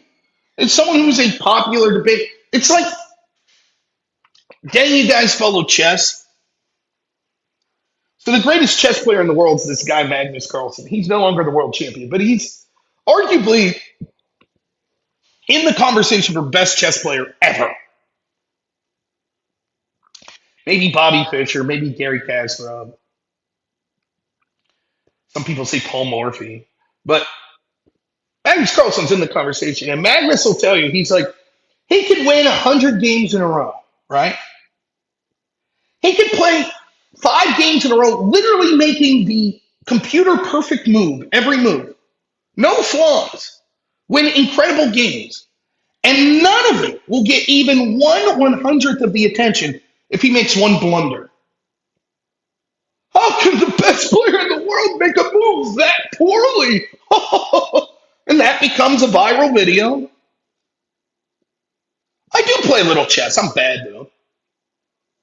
I like Ginger GM. He's my favorite player. Uh,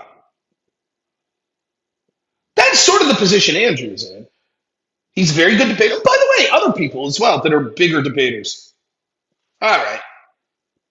Go ahead, Arlene up, man. I'll take care of it.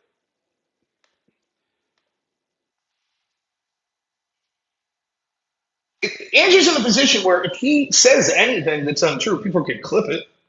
And no sense crying about it. It is what it is. So in the context of the debate, when Andrew's like, show me proof that, Epstein had any PDF stuff, you can get semantic and say, well, technically, I forget what the term is, but a PDF someone that likes kids under a certain age. There's another term for people that are like 17-year-olds. It's fucking auto darkening with the camera is killing me. Uh,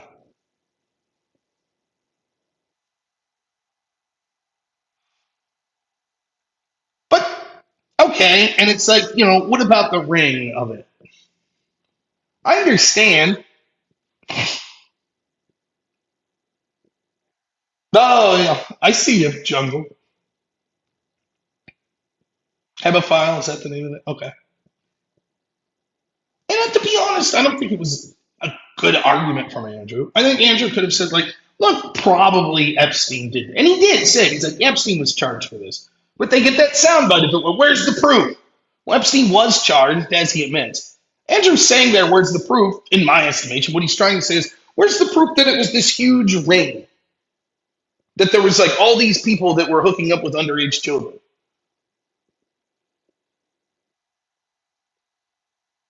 Where's the proof?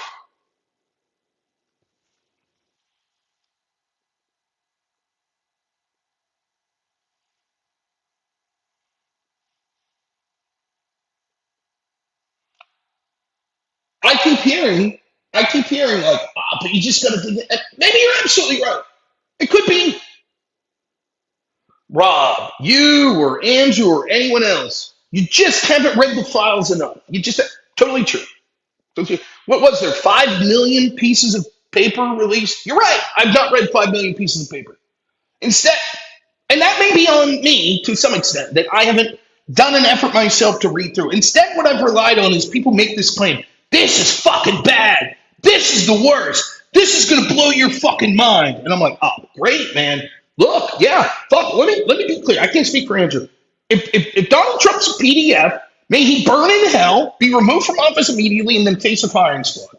Period. I don't give a fuck. Simple. You got the proof. Awesome. Let's see it. Well, look at these redacted names. Sorry, I fail to see how that's proving your case. Oh, well, okay.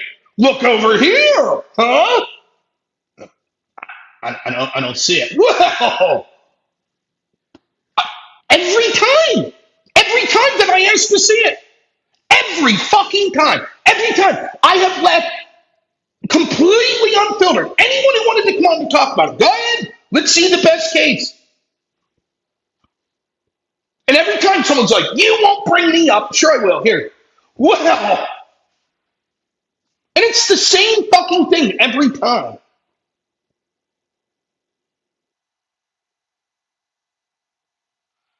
Was the proof that Prince Andrew was hooking up with underagers?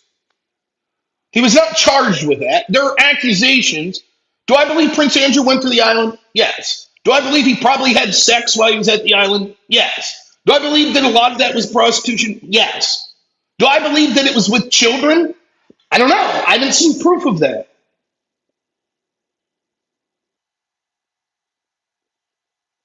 What is the innocent explanation for any names redacted?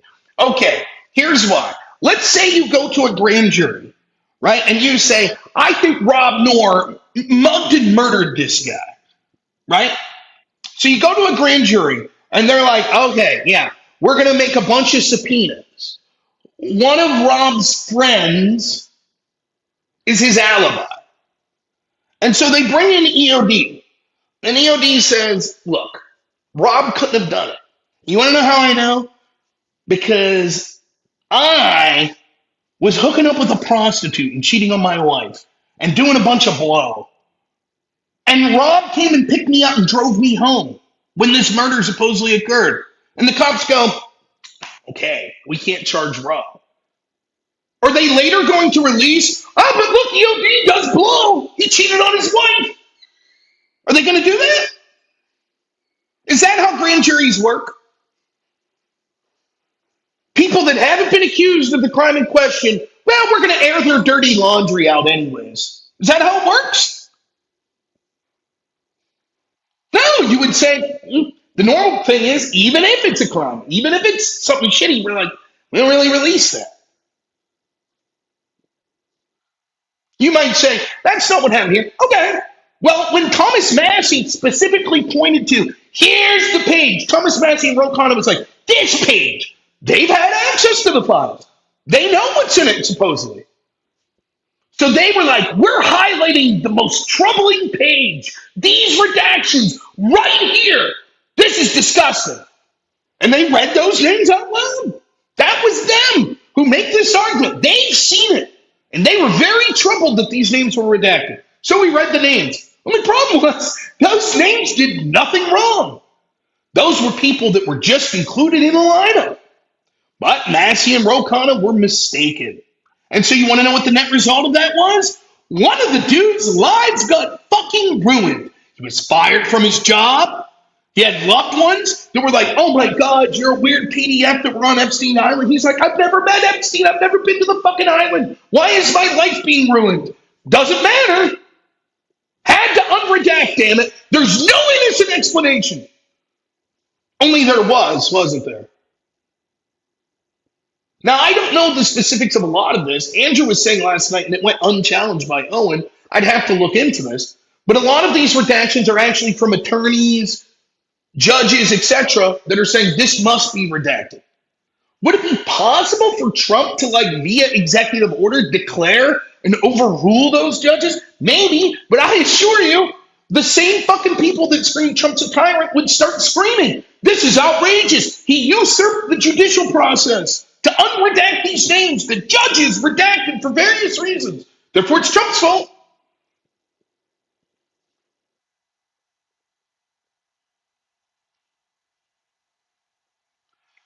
Melania comes out the other day and is like, I want every single woman to have the opportunity to come in front of Congress that was a victim, allegedly a victim on Epstein's Island, under oath in front of Congress for the American people to hear their story. Trump says, yep, let's do that. Okay. Now, surely if all these women are telling the truth, we're about to hear bombshell. Trump, the PDF protector, is saying, here, have a platform. Go say, victims, say whatever you want. Go ahead. So surely we're going to get the goods now, right?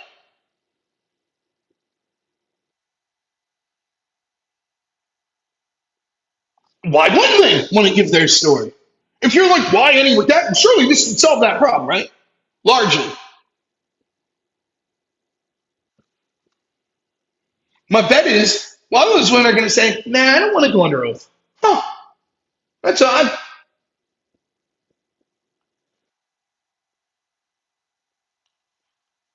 So, yes, there's legitimate reasons for redactions. There's also over redactions, notoriously. Now, I love the camp. My default is unredacted all. If I'm honest, I hear all of these objections and say, this story is of such national importance. I don't give a fuck. Sorry, dude. If you went to the island and you didn't do anything and now your name's attached to it, I'm sorry, man. This case is that important and we've been fucked around for too long.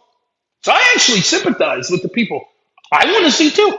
I don't know, but I suspect there's fucking people that committed serious crimes that I think are worth charging that haven't been charged. I just don't think there's proof. However, the idea that the fact that that's not occurring means, well, Trump's protecting PDFs and therefore just give up the midterms and give up the country to the Democrats, it's fucking ludicrous to me.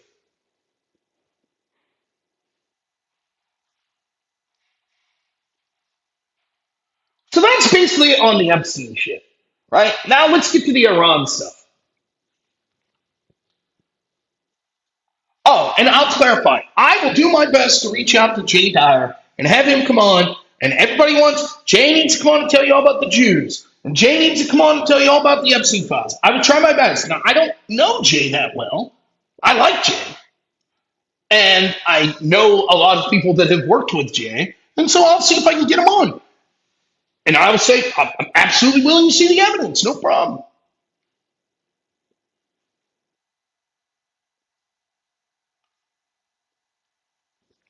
Willing to check it out. So I may change my mind. I might say, fuck, yeah, compelling. Could happen. My guess is what Jay's going to say is this. Yeah, Rob, Israel has more influence than you think, but they're just one of many groups. They're not in charge of everything, like so many people say, nor would it be worth it, even if I don't support a lot of things Trump was doing, to be accelerationist and hand over power to Democrats. I still think we should work within the Republican system as best we can while criticizing Trump where he needs to. And I think that there's evidence that there's some shady shit going on in the Epstein files that we need more shit unredacted or released to get a clear view of what's going on. That's what I suspect Jay will say. And all the people that want to be like, no, Israel's responsible for everything. Ask Jay Dyer. Jay's going to say, I never said that. What?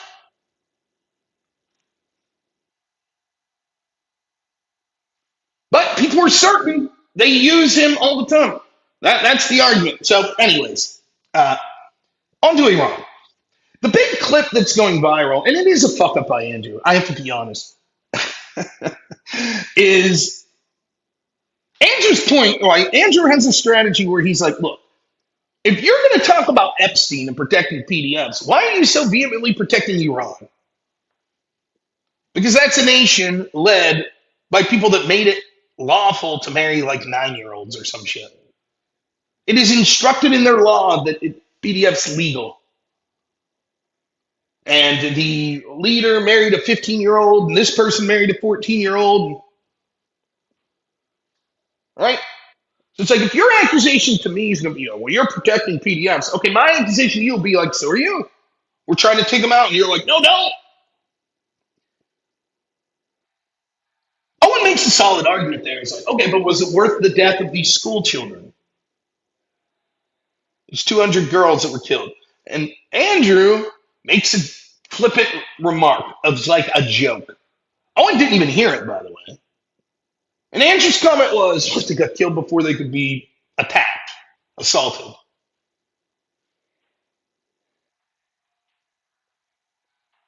And as soon as he said it, I was like, mm. And then Andrew quickly is like, no, it's terrible that they were killed, of course, war is hell.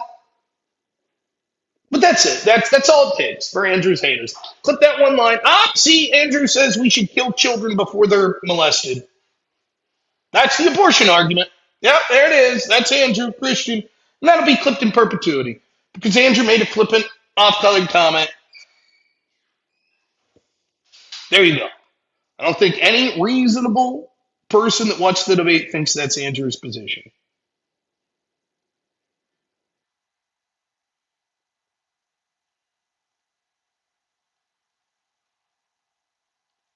Andrew didn't really get into it, and I think he should have focused more on like, listen,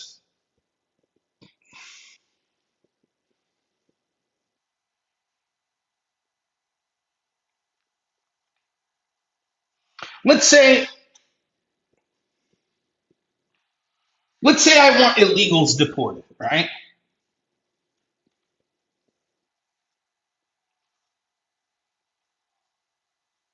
And in an attempt to deport illegals, there's a raid on some facility, and you know, and an illegal runs from the police. He gets in his car, and the police chase him, and the illegal wrecks his car and dies. And in the car was his 4-year-old daughter, and she dies. And I say, well, I still want illegals deported. Do you say, at the expense of 4-year-olds' lives? That's fucking monstrous, Rob. How dare you? How dare you? That's grotesque. Some 4-year-old died. It's time to end the deportations. Time to end it. You can't defend it now. By the way, that's the Democrat argument. Intentionally escalate situations to conflicts so that when one of them dies, they can make him a martyr and say, see, now we can't enforce the law anymore. Same concept applies to the Iran thing. Now, in the Iran thing, it's not a policy I like. But theoretically, if it's like someone says, in this case, Trump administration, we think Iran's trying to get nuclear weapons, we think they're dangerous, et cetera, we're going to have this attack. And in that attack, accidentally, innocents die. We then say, well, therefore, we should have never done the attack. That's it. And if you supported the attack, you support the deaths of these innocents.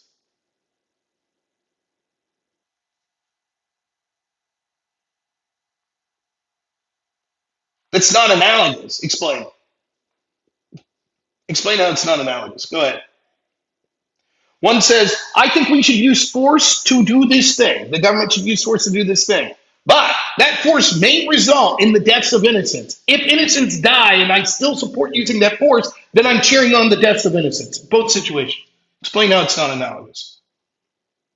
Because I like the one policy and I don't like the other isn't a reason that it's not analogous.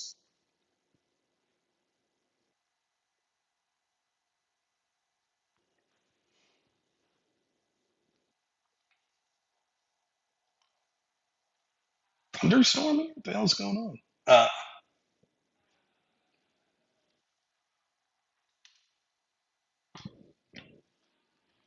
Rob, we can't do deportations because do you want this little girl to be bawling her eyes out because her father was taken away? Oh, that's terrible. Well, therefore, no deportations.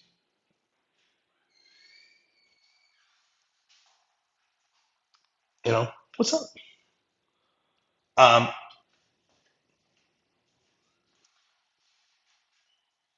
Now, ultimately, I do think there's an argument to be had for Owen that's like, yeah, but all the more reason not to advocate for this policy in the first place. Anytime you're talking about military strikes on a country, you have to factor in that innocents will be killed.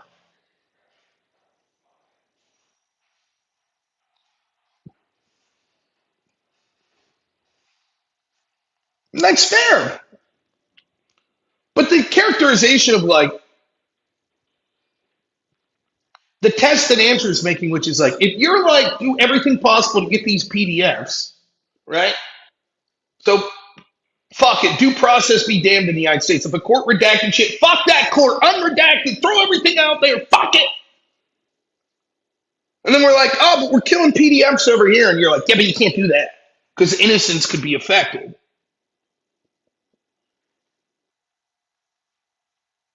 I mean, I don't know.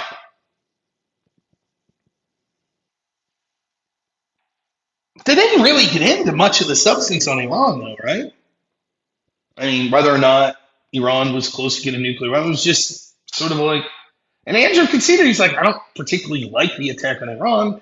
Andrew's point was just, it's been 7 weeks. There's a solid chance this will be wrapping up. And if it results in massive amounts of boots on the ground, I'm off the Trump train. And Owen's argument was, Well, but it's already caused gas prices, and there's been some deaths.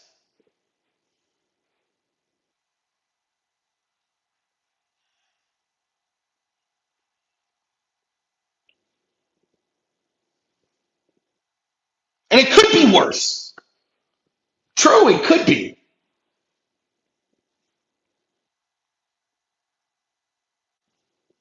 But the question is it now?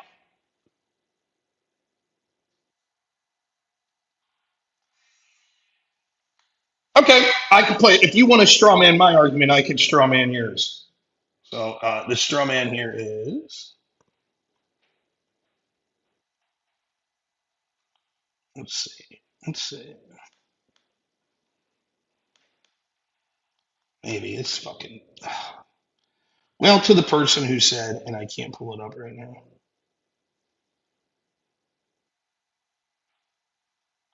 We've only wasted a shitload of money on something for a short period of time. LOL. Okay, to that person, I say his argument is clearly this. Well, I didn't like the Iran tax, so give it back to the abortion-loving Democrats to control everything and flood 100 million illegals in and censor all of us online, right? Because we wasted money, a shitload of money in a short period of time, right?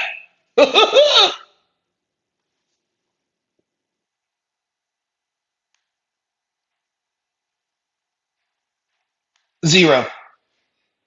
Whoa!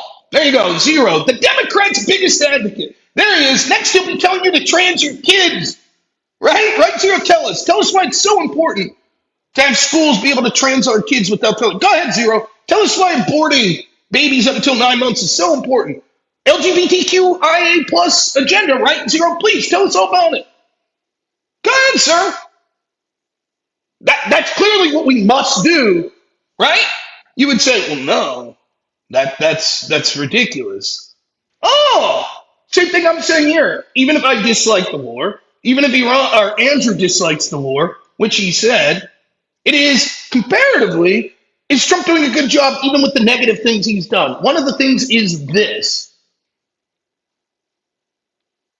And you're like, oh, lobbying you'll find that what if it's just a short period of time we fell away?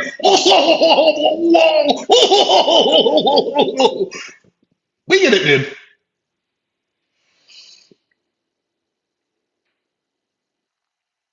Very persuasive.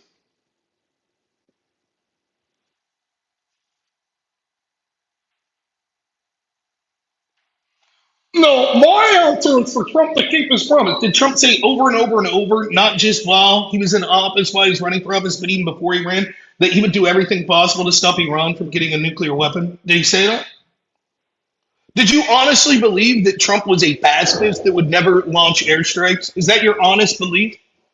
Nobody said anything about trans and kids are voting Democrats. No, what this person implied was that I was clearly saying that even if I'm against the Iran war, if Andrew says he's against the Iran war, that means, oh, just because it was a short period of time, we're okay with it, lol. When clearly we're talking about it in a comparative sense.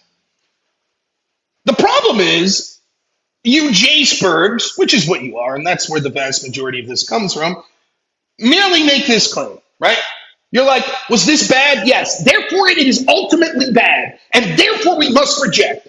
If I don't get everything I want, we must reject. It is the ultimate wrong thing. Therefore, you can't just be like, yeah, that's bad. I disagree with it. Aha! Therefore, you have to admit that Israel controls everything, and Trump's protecting PDFs, and this is the worst thing ever. When we're talking about comparative analysis, something could be bad, but not the worst thing that's ever happened.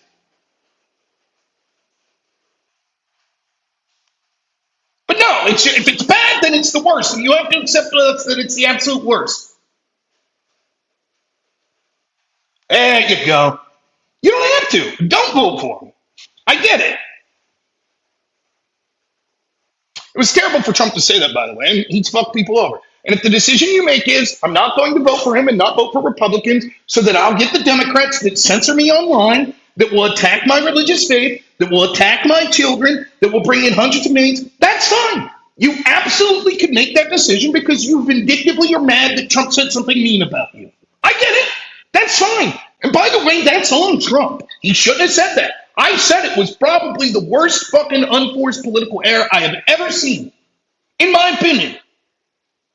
I try to be a little more logical and say, even when my president says something I think's fucking stupid to the umpteenth degree like that, I prefer to keep a level head and say, you know what? No, I don't want a country where my child's persecuted for being white when he gets older, or Christian, or a man. I don't want that. And you say, yes, I'm willing to accept that because I'm mad about what Trump said. I get it. I totally get it. That's fine.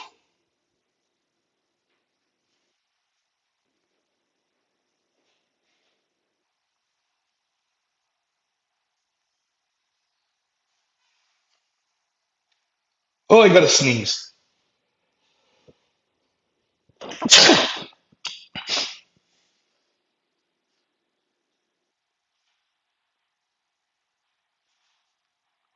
That felt good. All of Trump's actions are temporary. Okay. And when will they be up? Their actions are temporary. Got it. So when will his actions run out? Tell me. Trump's actions are temporary, like securing the border. I agree. So when will those actions run out? Can you tell me?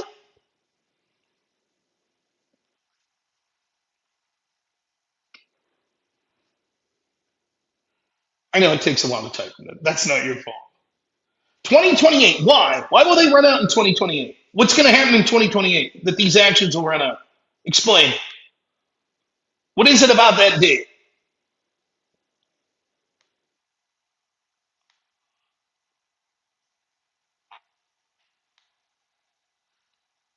That's it. That's the answer when the Dems come back. Yes. So the guy says Trump's doing good things, but they're temporary because Democrats will come back into power. There you go, because they'll lose. This is the same guy that says, why should I vote for Trump? Starting to get the picture. I'm pissed off because Trump, who's even fighting his own party, is taking positive actions but that are temporary. So convince me why I should vote for Trump or Trump-like people instead of Democrats or not voting, because when the Democrats come in, they're going to do all this bad shit. You're starting to see the fucking absurdity of this position? What's Trump supposed to do to make these actions permanent? What's the goal here? How's he going to do that? Start breaking arms in Congress? Now, I agree he could be applying more pressure in unique ways. But what is this argument? You have to convince me why I would vote for this guy because the things he's doing that I like, as soon as we don't vote for him, will be overruled. Therefore, I shouldn't vote for him. What are you talking about?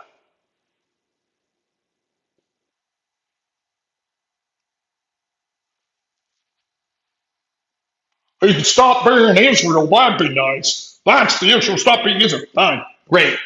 I get it. Israel responsible for everything. Totally get it. We understand your position. Don't vote. Vote Democrats. They'll show Israel. There you go.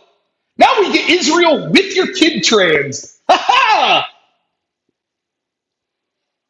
Let's run this through. Okay. We sit out, we leave the Republicans get crushed. Okay, let's say that happens. Instead of like everyone that's bitching about Israel here, I will guarantee you less than 2% of everyone you hear bitching about Israel has ever done one fucking iota of lifting their finger to try to help someone win the primary that they want.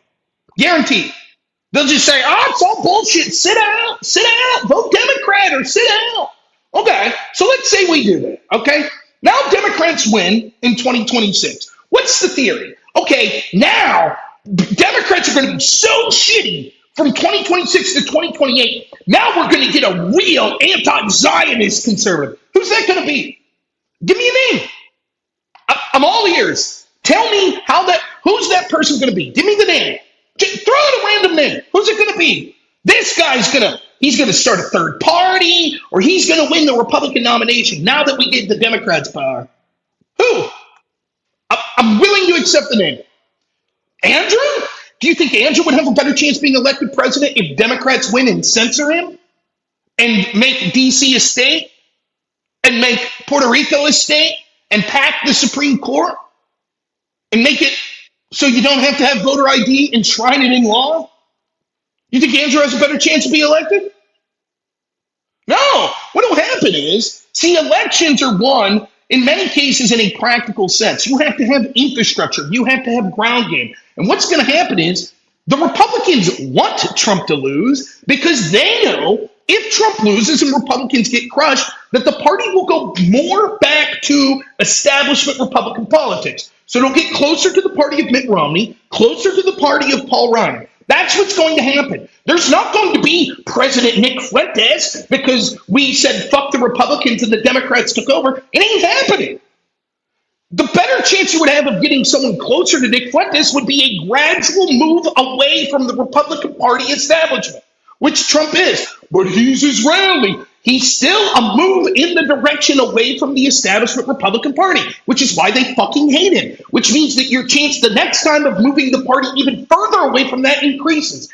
If you lose, if you say, no, we're going to sit out to punish Trump, then the lesson will be learned to go more back towards the center. Then you could piss and moan for the next 30 years. I got Israeli puppet on the left and Israeli puppet on the right. And that's exactly what you fucking deserve.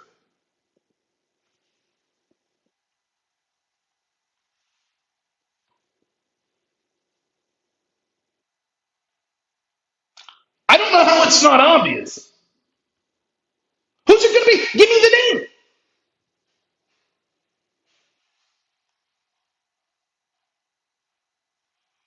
See? That's just the way it's been. So we might as well give up. The answer is black pill. There is no saving it. So give up. No different if tens of millions of fucking illegals come in or not. It's all the same to me because I don't like Israel. It's that simple. The Epstein and Iran shit, to me, that means I don't give a fuck. There's no difference if we get flooded in with illegals, if we're censored online, if abortion is fucking made legal everywhere. It's all the same anyways because Israel's all I care about and I dislike it. So it's all the same anyways. It's always the same.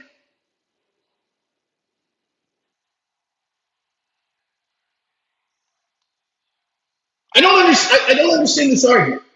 If the argument is like I'll still man the position, right? Listen, yeah, okay, Trump's done some good things, but on the core things that would involve draining the swamp, he ain't ever going to do. And the reason is because he's a puppet of Netanyahu, and Netanyahu loves the swamp, and Israel loves the swamp. And Rob, it's not about Jewish people; it's about Netanyahu and Israel. And the truth is, they control everything.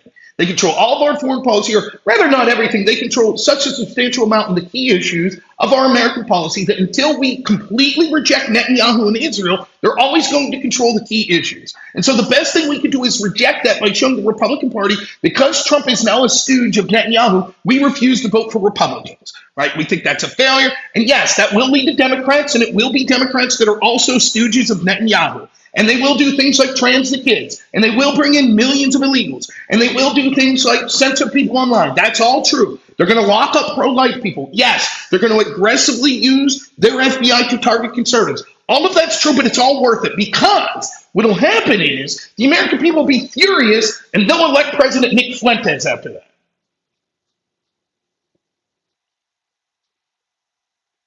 How do you get to that part? Yeah, trust us, bro. It'll happen. Now, I'm being a little facetious with President Fuentes, but who is it? They'll elect a powerful, charismatic speaker with either billions of dollars or the infrastructure who runs on I hate Israel and will be able to win. Who? Who's it going to be? You think the same establishment Republicans right now that basically control the entire ground game across the country for the fundraising apparatus of the Republican machine? You think all of a sudden they're going to be like, you know what? Yeah, you know what? Let's just run even further to the anti-Israel side. That's the key. You don't think it's going to become Paul Ryan's party or Mitt Romney's party? You don't think? You think that they're going to lose even more influence? You think that's what's going to happen?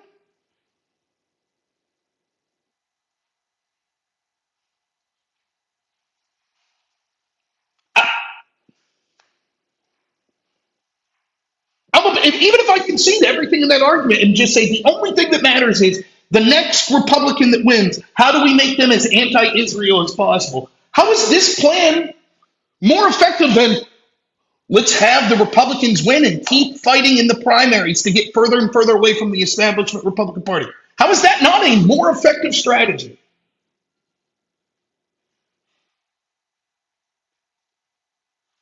I'm open to hearing it.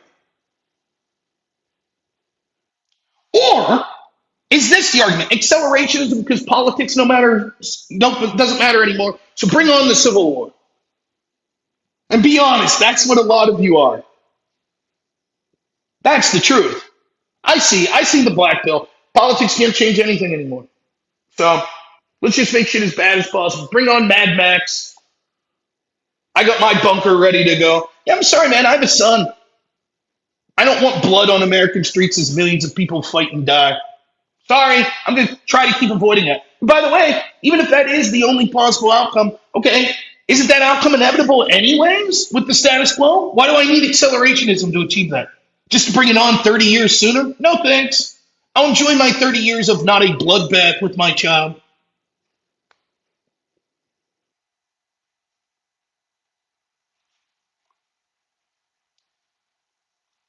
Meanwhile, I can't think of an argument more that would be signed off more on the Zionists and the leftists and the globalists. Yes, you're right. Your vote means nothing. Don't even engage in the cultural political project. Just sit at home and bitch about things and how powerful the Jews are. Yep, you're right. Thanks so much. We'll keep winning. Enjoy yourselves. Yeah, that's it. But you showed them.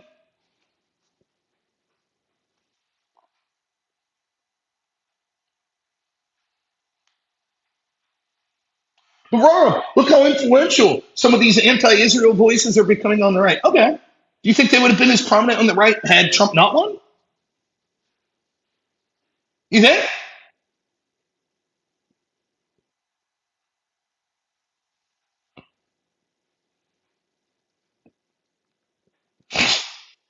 Jay Spurt says, why do you keep talking about Jews so much?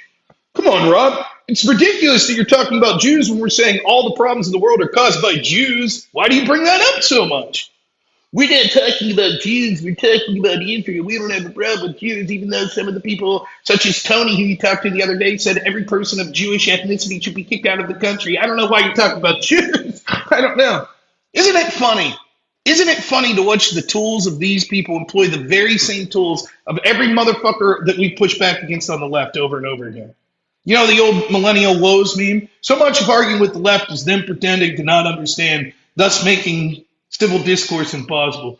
See? W. Tony. There he is. There's Tony. What's up, man? Who I like, by the way. But I don't understand why you reference Jews. The last guy I talked about this on channel wanted to literally kick them all out of the country. People in the chat, base. But then this guy's confused. He's like, what? I didn't know that was a position. I didn't know. What?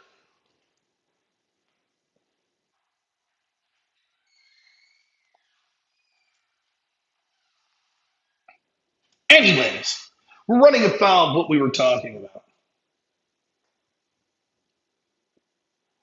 So really, we've dealt with Epstein. The other offense that Owen Shroyer has is Iran. Really, he was just like, things could get way worse.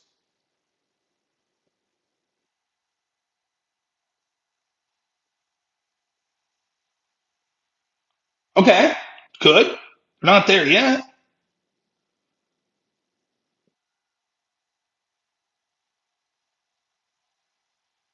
Why won't you vote for JD Vance? Just curious. Because Palantir?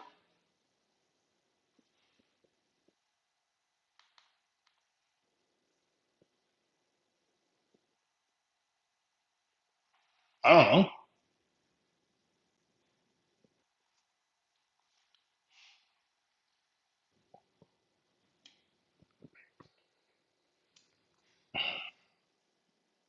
So at the end of the day, I don't think Andrew did the greatest job in the world in pushing back on some of the Iran stuff. I mean, he did make some offensive headway. He's like, I think this helps encircle China, which is our biggest geopolitical rival, and this will damage them, and it'll actually end up economically in favor of the United States. But there wasn't a lot of time spent in that, and a lot of that's because of just the limited time they had to talk about these issues after they spent so much time on Epstein.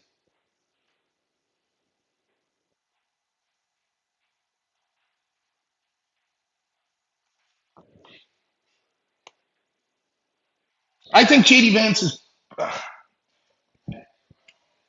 yes, further to the right than Trump, but more important, more populist than Trump. I don't think a President J.D. Vance goes to war in Iran. I think President J.D. Vance is probably less likely to signal, well, the migrant farm workers and shit, maybe they can stay.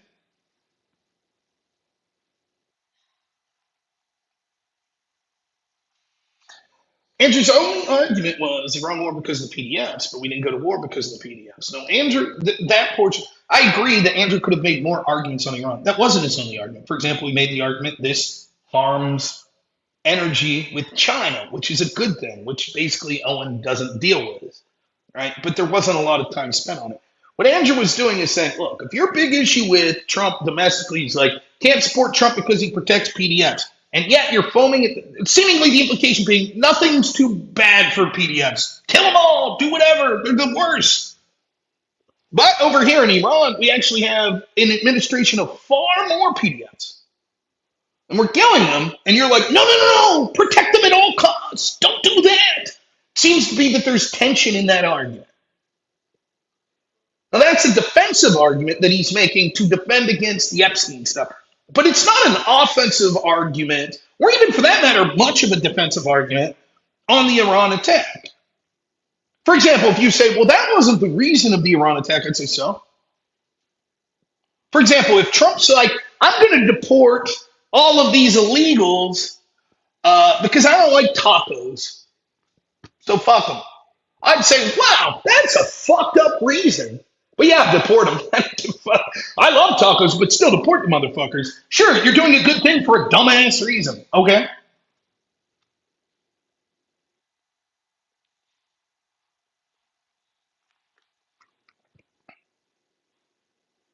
Andrew's argument wasn't the intent of the Trump administration was to kill PDFs. Andrew's argument was they're PDFs. Fuck them.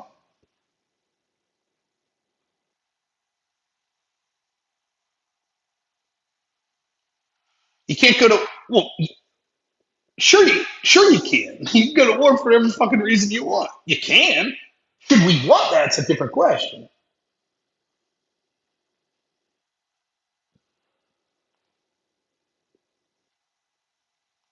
Right, and the point is, why not both? Okay. Well, then if you have two arguments and they contradict each other, if you say why not both, great. So now we can dispense with the Iran argument. Good. So if I'm debating you and you say that, I say, great, you agree, the Iran attack's good. Now let's just focus on Epstein. I don't want to hear you complain about the Iran attack. You just said, why not do it? Agreed. Okay, on to Epstein. There you go. See? That's the point of that argument. You just said, it,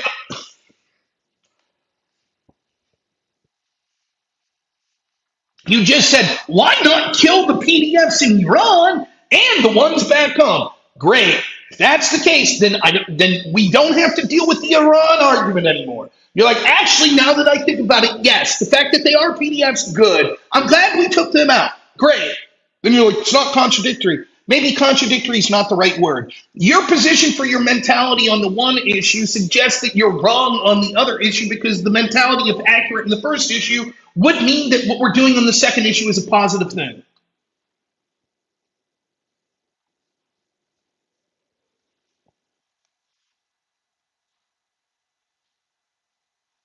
If your argument is, yeah, but with Iran, right, we shouldn't punish innocent people for the actions of these bad people. Oh, thanks, man. Glad you got a membership. You're not very good. Happy to debate you anytime you like. Everyone's a critic, and then they come on and they get fucking wrecked almost every time.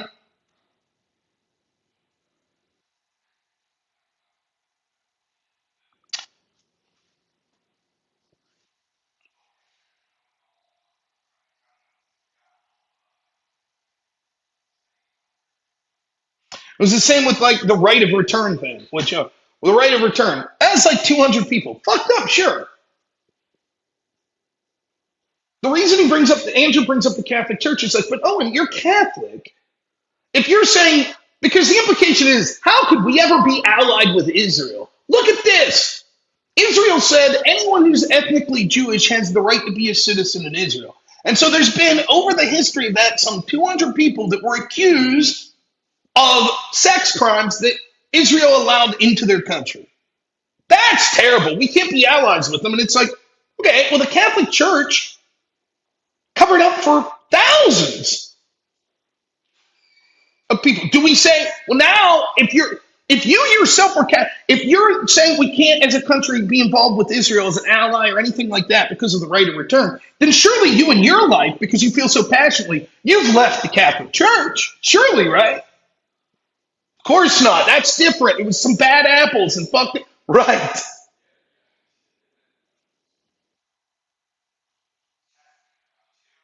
Yes, you can put together some Epstein evidence and you can call, well, I don't know. Maybe I get home Friday night. I'm going to try to stream Friday night. Thursday, I have a debate. Or I'm sorry, I get home Wednesday night. Thursday, I have a debate. Maybe Friday?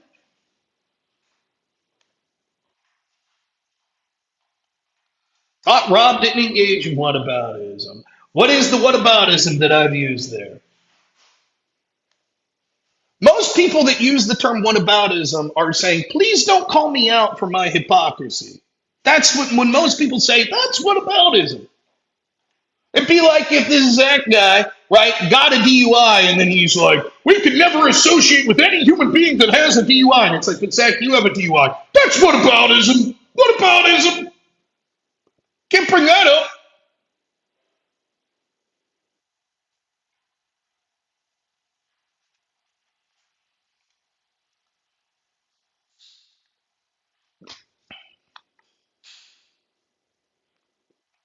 So at the end of the day, and you can see it in the chat here, the truth is there are a lot of people. You said, what about the Catholic Church? Derp, derp. Right. The argument was, if Owen is a Catholic, and Owen's argument is, we can't associate with Israel because of 200 people in the right of return. And it's like, but you associate with the Catholic Church, who did far worse when it came to the cover up of PDFs. How do you explain that? If your principle is, the principle here is can't associate with people that covered up PDFs. But you yourself are. You yourself are still engaged in that organization.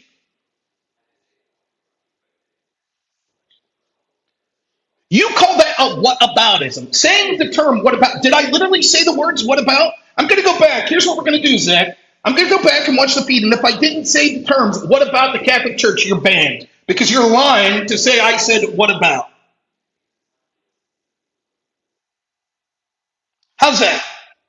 What I'm saying is people that say what about it, it'd be like if I say this. I'm against the FBI because I believe the FBI uses a two-tier justice system. And stupid fuck Zach here goes, that's whataboutism. If the FBI decides to only investigate Trump and only charge Trump people, then you can only look at that. You don't get the right to say, but wait a minute, the other side committed these same crimes and weren't charged. You can't say that. That's whataboutism. So you have to defend the two-tier justice system. And even though equality in the law is supposed to be something that's what happens in our justice system, you can't look at that. That's whataboutism. Yeah, I don't give a fuck. Zach, I'll just call it as I see it. I think you're a fucking moron. I think that you're someone who's so invested in your anti-Israeli talking points that you're happy to see the world burn. And I think people like you are fucking disgusting. I think you're a sack of shit with no opinions to make things better. And you're someone who just wants to piss on anyone that's trying to do things to move the country in a positive direction. You're probably a sack of shit that's never done anything to move the needle politically, culturally, or anything to that effect. You're certainly incapable of dealing with any sort of argumentation. You have a perpetual victim mindset, no doubt because you're such an unimpressive person and you need something to blame your failures on until you're falling upon this. And that's fine. I guess it's as good as anything to blame shit on. But I assure you, I don't find you impressive. And I think that you're actually someone that probably has a regrettable life, would be my guess. I'm just spitballing. Maybe not. Maybe you're a rich dude. You know, maybe you protest too much. Or maybe you're paid by Israel. That's what it is. That's what it is. Zach's actually paid by Israel. See, I can make it make sense, right? Here's what happens. When you hear someone like me or someone like Andrew, it's like, I don't like Israel. We should stop funding them all. I think the handling of the Epstein files were debacle, right? Here's what happens. Here's what he'll do. He'll be like, yeah, but what about the Jews? Yeah, like you didn't say that Israel's responsible for everything because you're really on the payroll of Israel. Because people like you are so fucking insufferable that the average person's like, hot damn. Everyone that criticizes Israel's like this guy, they're a fucking moron, thereby leading to less criticism of Israel. And then you cash your 7,000 shekels while you go kiss the wall, right? That's what you're up to. What's your voice sound like? Zach Diecast Mansur? Check out my cool race car with the skull with the mohawk on it, man. I'm badass. My voice doesn't have that crying sound. Why don't you call in this week? How you like it? We can hear your manly voice, right? And I'm sure when your voice isn't as manly as you'll say, I'm sorry, my voice isn't manly. It's because of Israel. They must have affected my vocal cords in some way.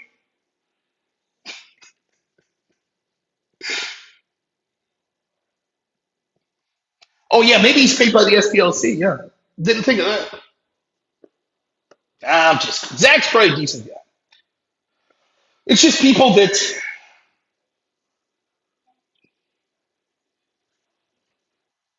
you care about Qatar, you care about China, you care so much about Israel having influence over the country that you're willing to hand the country to Democrats so that they can have all of that influence. Damn, dude, I got you. You didn't get me with anything. You have to make one solid point. Damn, dude, I got you. A legend in his own mind.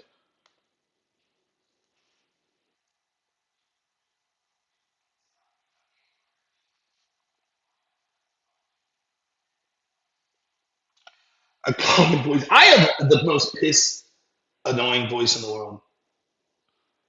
I would tax remittances and I actually agree with the own story. Tax them at an absurdly high level. When you're going off on insults, I got your ass, son. Oh, that's what it is. Must be a Brian Shapiro fan. Next, you're going to ask, you're trying to get my ass. Next, you'll ask to see my penis. By the way, this is always one of my favorite things, too. Well, you burned the shit out of me. That means I win because you insulted me. I win because you proved that I'm a dickless moron. I win. You're right. I'm a dickless moron, and you had to call it out. So I win. I win.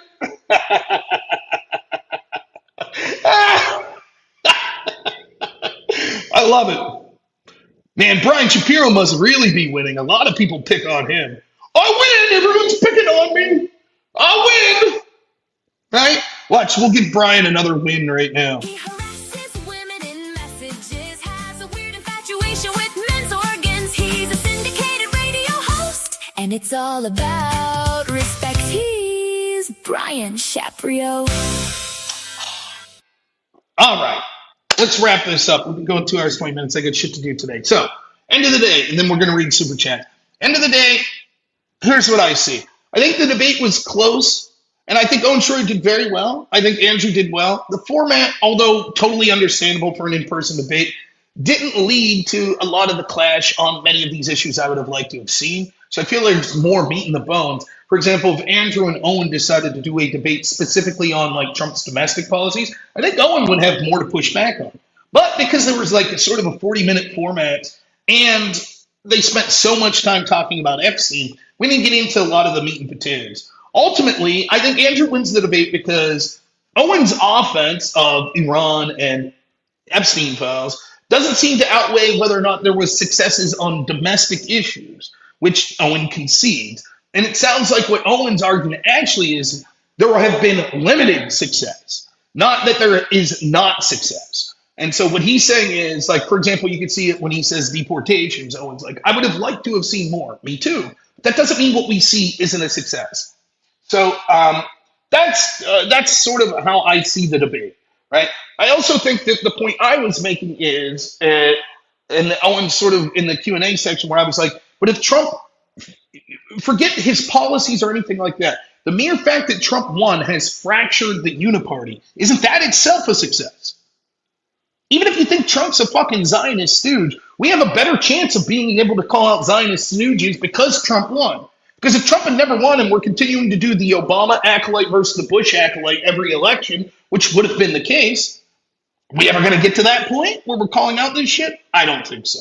So that's where I come in the debate. But I thought it was fun. The sound bites that people were making of Andrew and oh, he's defending killing babies and shit, it's just stupid, you know. But that's how people are going to be. So that's ultimately my position on the debate.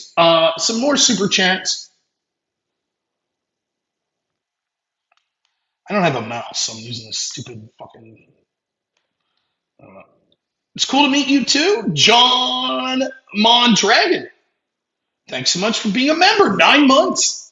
Holy shit, almost a year, huh? Angler Gang, $2 says, is a debate with Parker Dean in the near future? With me or with Andrew? I'm with Parker Dean anytime. Well, I can't today. I'll be on the road. But other than that, fuck yeah. They won't. They know. John Mondragon, $5 says, have you ran into our buddy Shapiro yet? No, I'm not over there yet. We're going to be driving soon. And then another 5 says, Rob,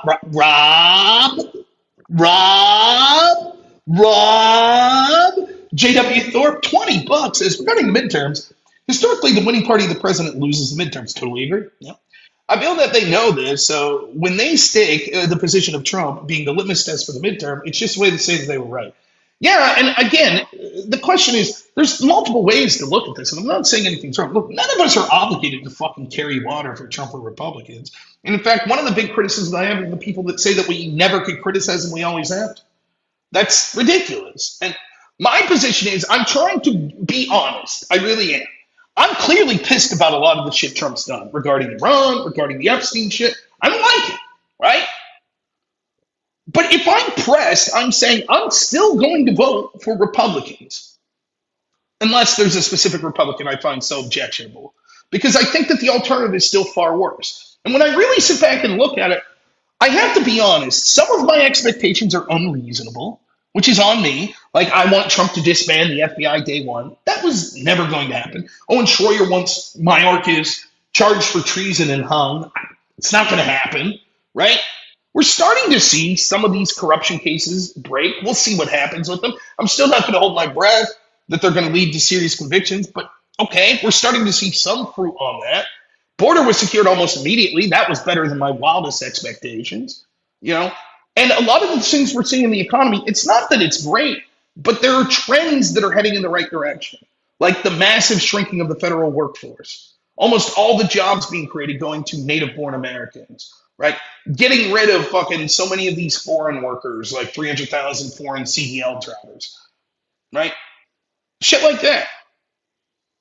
So if I really step back and look, I'm like, look, it's still better than the fucking Biden presidency.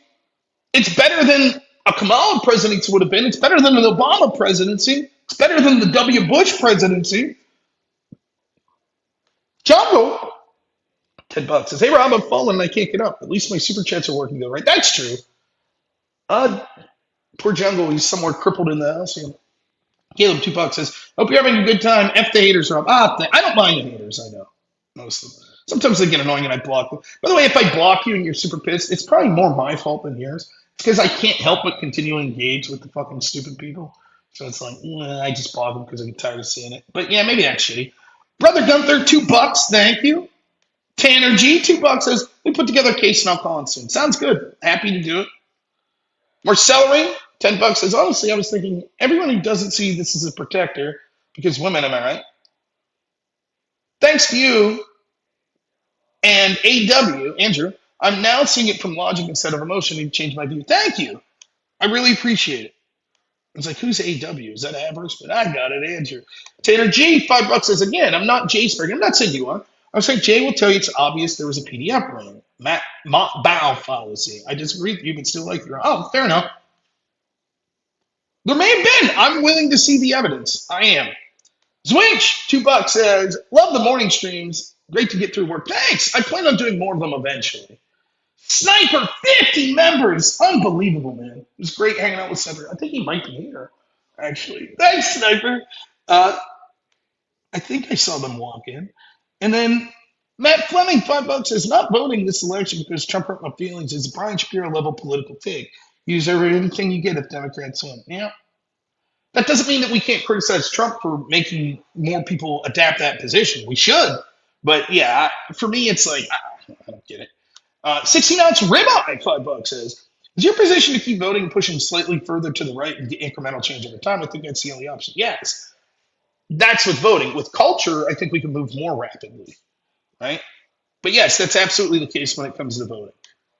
That we're not going to get the fucking the person that said we got to the position we're in now because of 60 years of these globalist elitist policies. The idea that we're going to unwind it in 1.5 years of a Trump administration is just nonsensical. Logical thought, $10 says, here's some love from down south. Thank you. Appreciate it. Oh my goodness, Sniper, another 50 memberships. Holy cow. Thank you so much, man. Matt Fleming, $5 says, if you're so black-pilled, you let Democrats take all three branches of government because Jewish folks are my feelings, you're worse than the common left. Yeah, it's not good.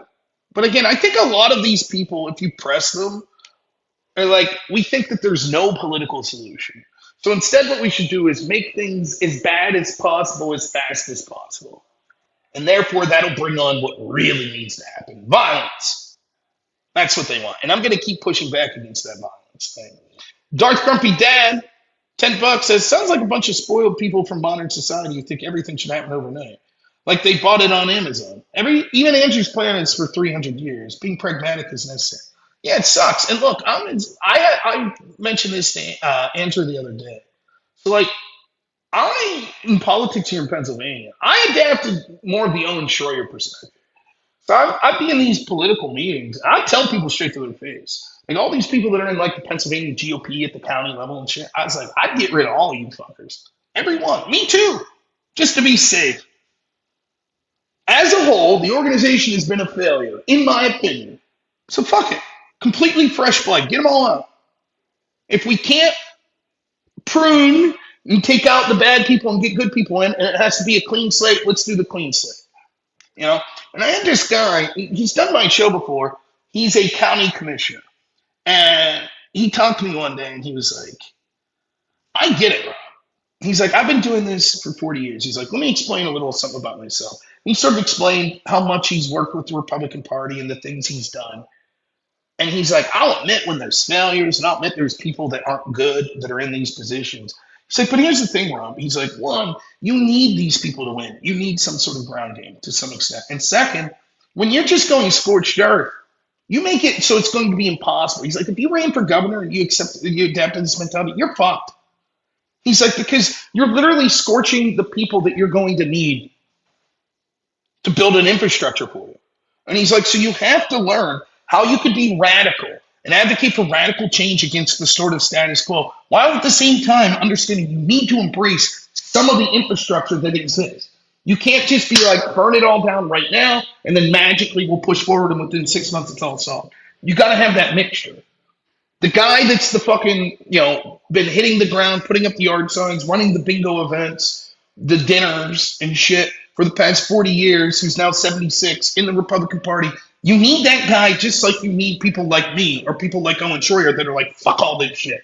And somehow, in between those two competing mentalities, you can get to where you need to be, where you can have practical change that's incremental, that's not going to be overnight, but it's pragmatic and incremental enough that you're able to win because you can continue to have that infrastructure.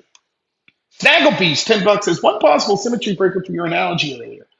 The confidence in the ID for an illegal and an auxiliary crimes is far easier to believe than U.S. intel, which is notorious for making big mistakes. Totally agree. That's true. You still have to believe in the cause. For example, I could say, if we take necessary actions that require force, there will inevitably be collateral damage, but that doesn't mean the necessary action shouldn't have occurred. But what if I don't believe the action was necessary? Then the collateral damage is even worse.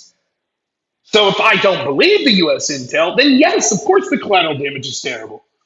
So yes, in that sense.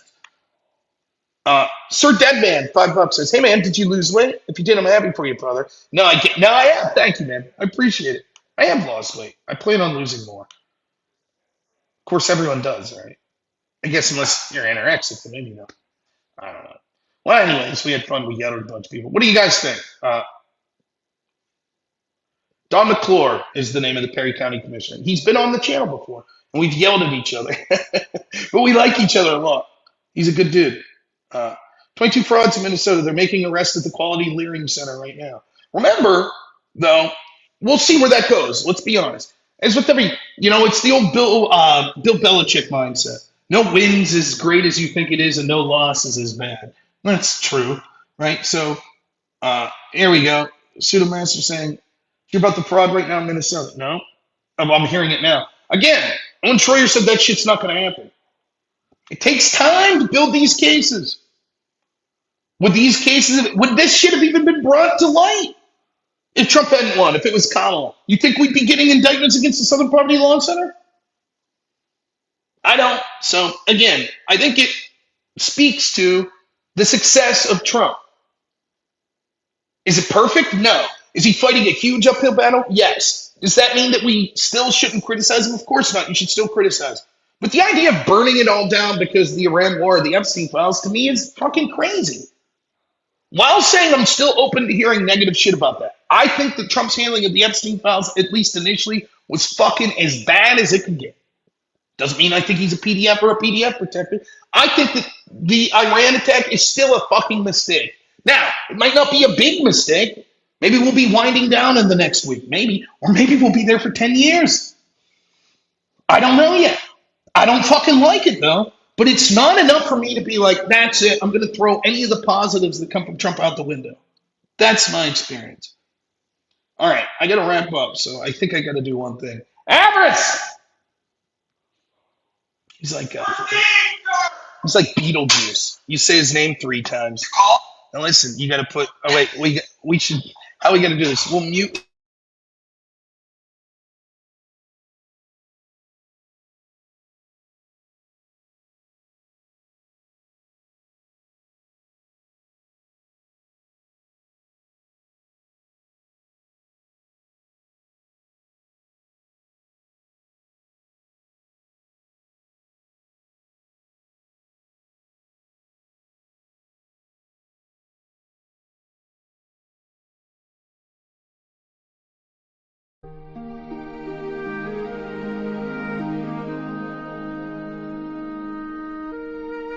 Where there's a will, there's a way.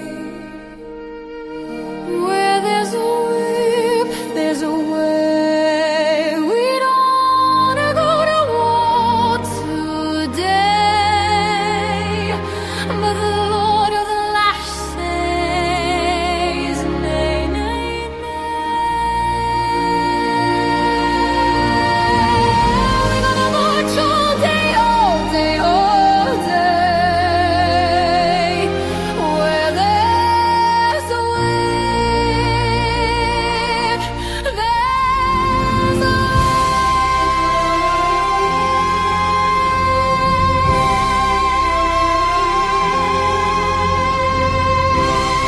Where there's a will, there's a way.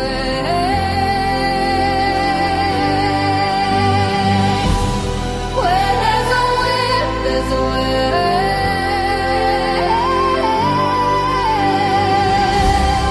Where there's a will, left, right, left, right, left. Where there's a will, left, right. A crack on the back says we're gonna fight. We're gonna march all day and night and more. For we are the slaves of the Dark Lord's war.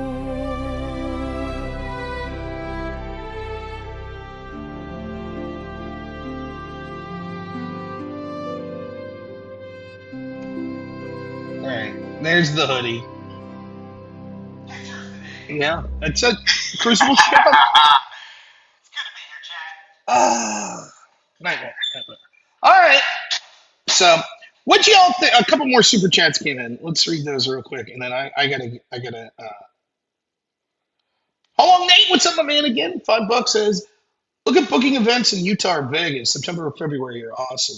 Okay. Scorpio, $20. Thank you. To the Master Chef, $2 is. Oh, did you hear about the raid? We just talked about that.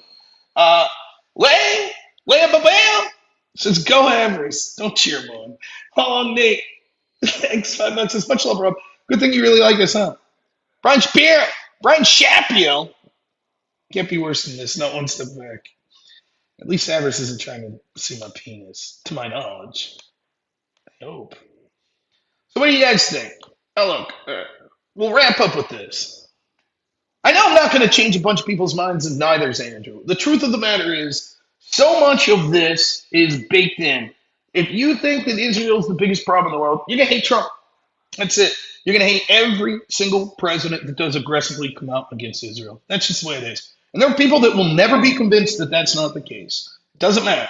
That's always going to be their agenda. That's always going to be the most important thing.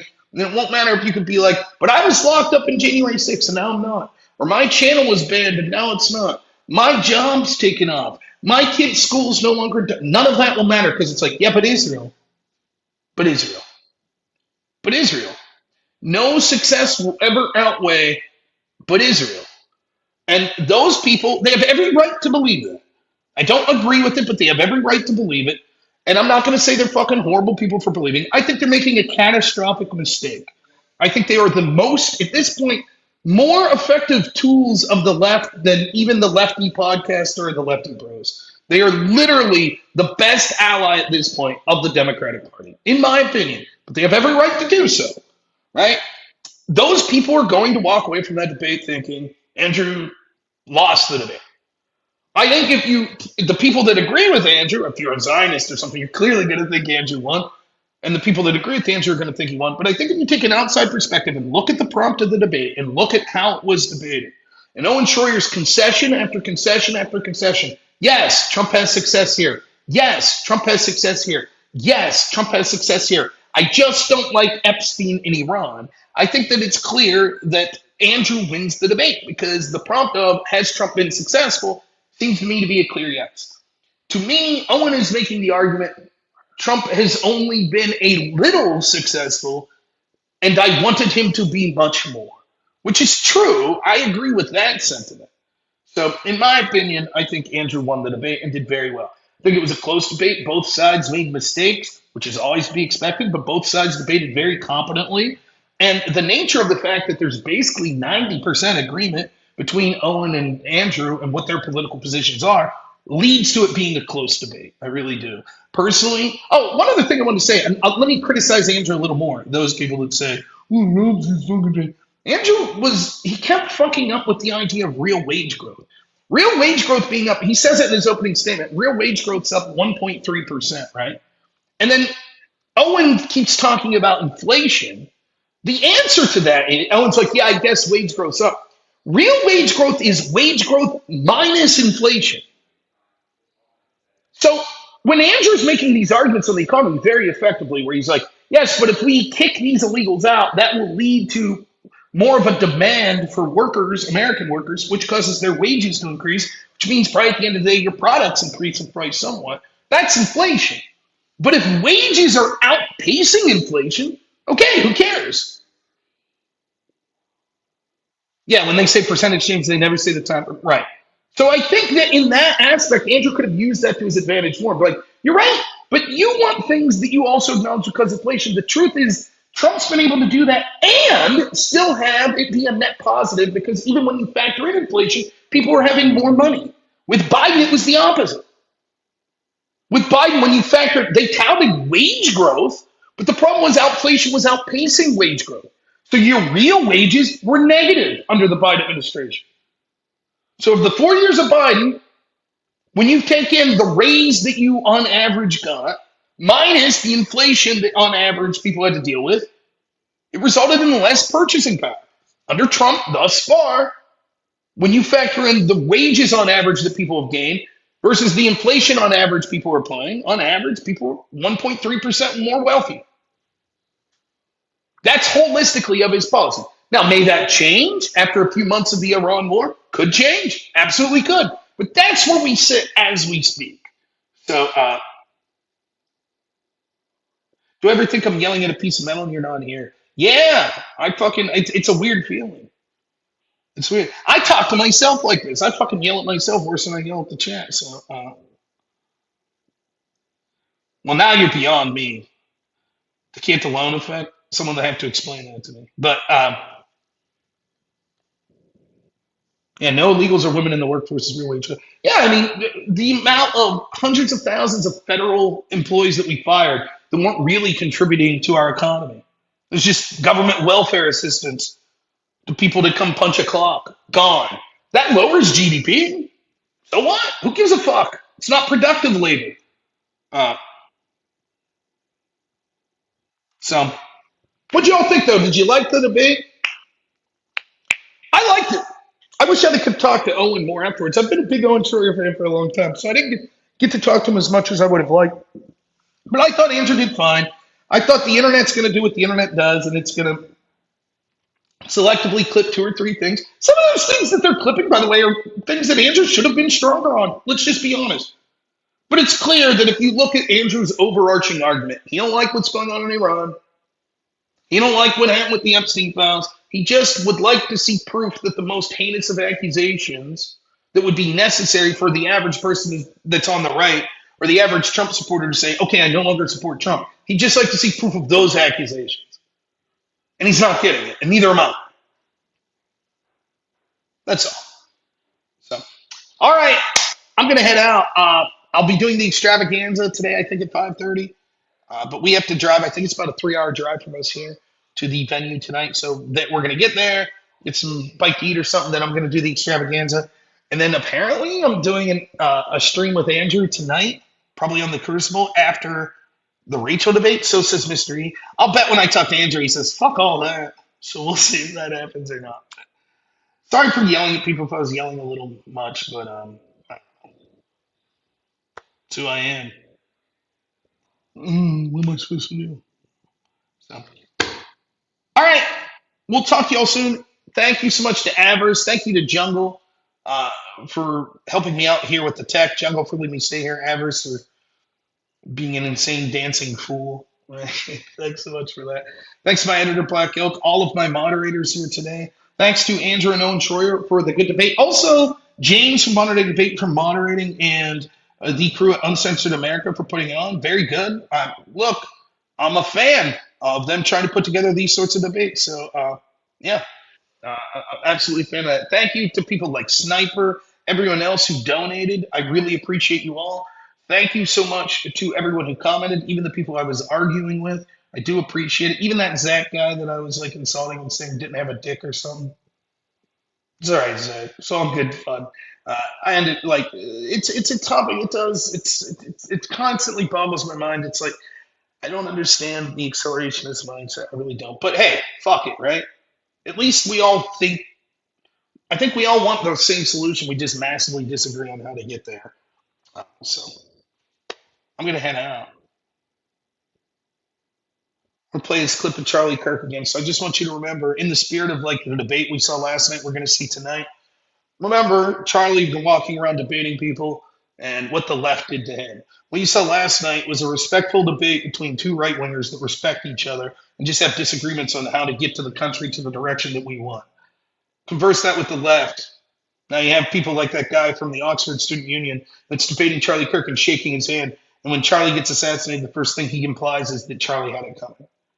So, if nothing else, even if you hated one side of the argument last night, either Andrew's side or Owen's side, just understand that they respect each other in those positions, and that it's a completely different venue or different feel than you feel when you're arguing with these lefties. So, God bless Charlie Kirk and his family. Say a prayer for him if you can, and we will see you all in the extravaganza today. As always, have a good one. Only in America is it possible to say, you know what, I don't like the way the country is going, and to do something about it. Take that risk. Take that leap of faith. Stay involved. Trust God and act obediently. Romans 12:2 verse. That God will use all things for good for those who love him. It's bigger than you. I want you to remember that. It is bigger than you. It's bigger than me. You are here to make somebody else's life better, the pursuit of liberty and freedom. You know what gives me strength? The hundreds of thousands of you that say, Charlie, keep going. 1 Corinthians 5 and 15. So that's all pretty amazing evidence, not just intra-biblical evidence, but extra-biblical evidence that Jesus Christ was a real person. He lived a perfect life. He was crucified, died, and rose on the third day, and he is Lord and God of all.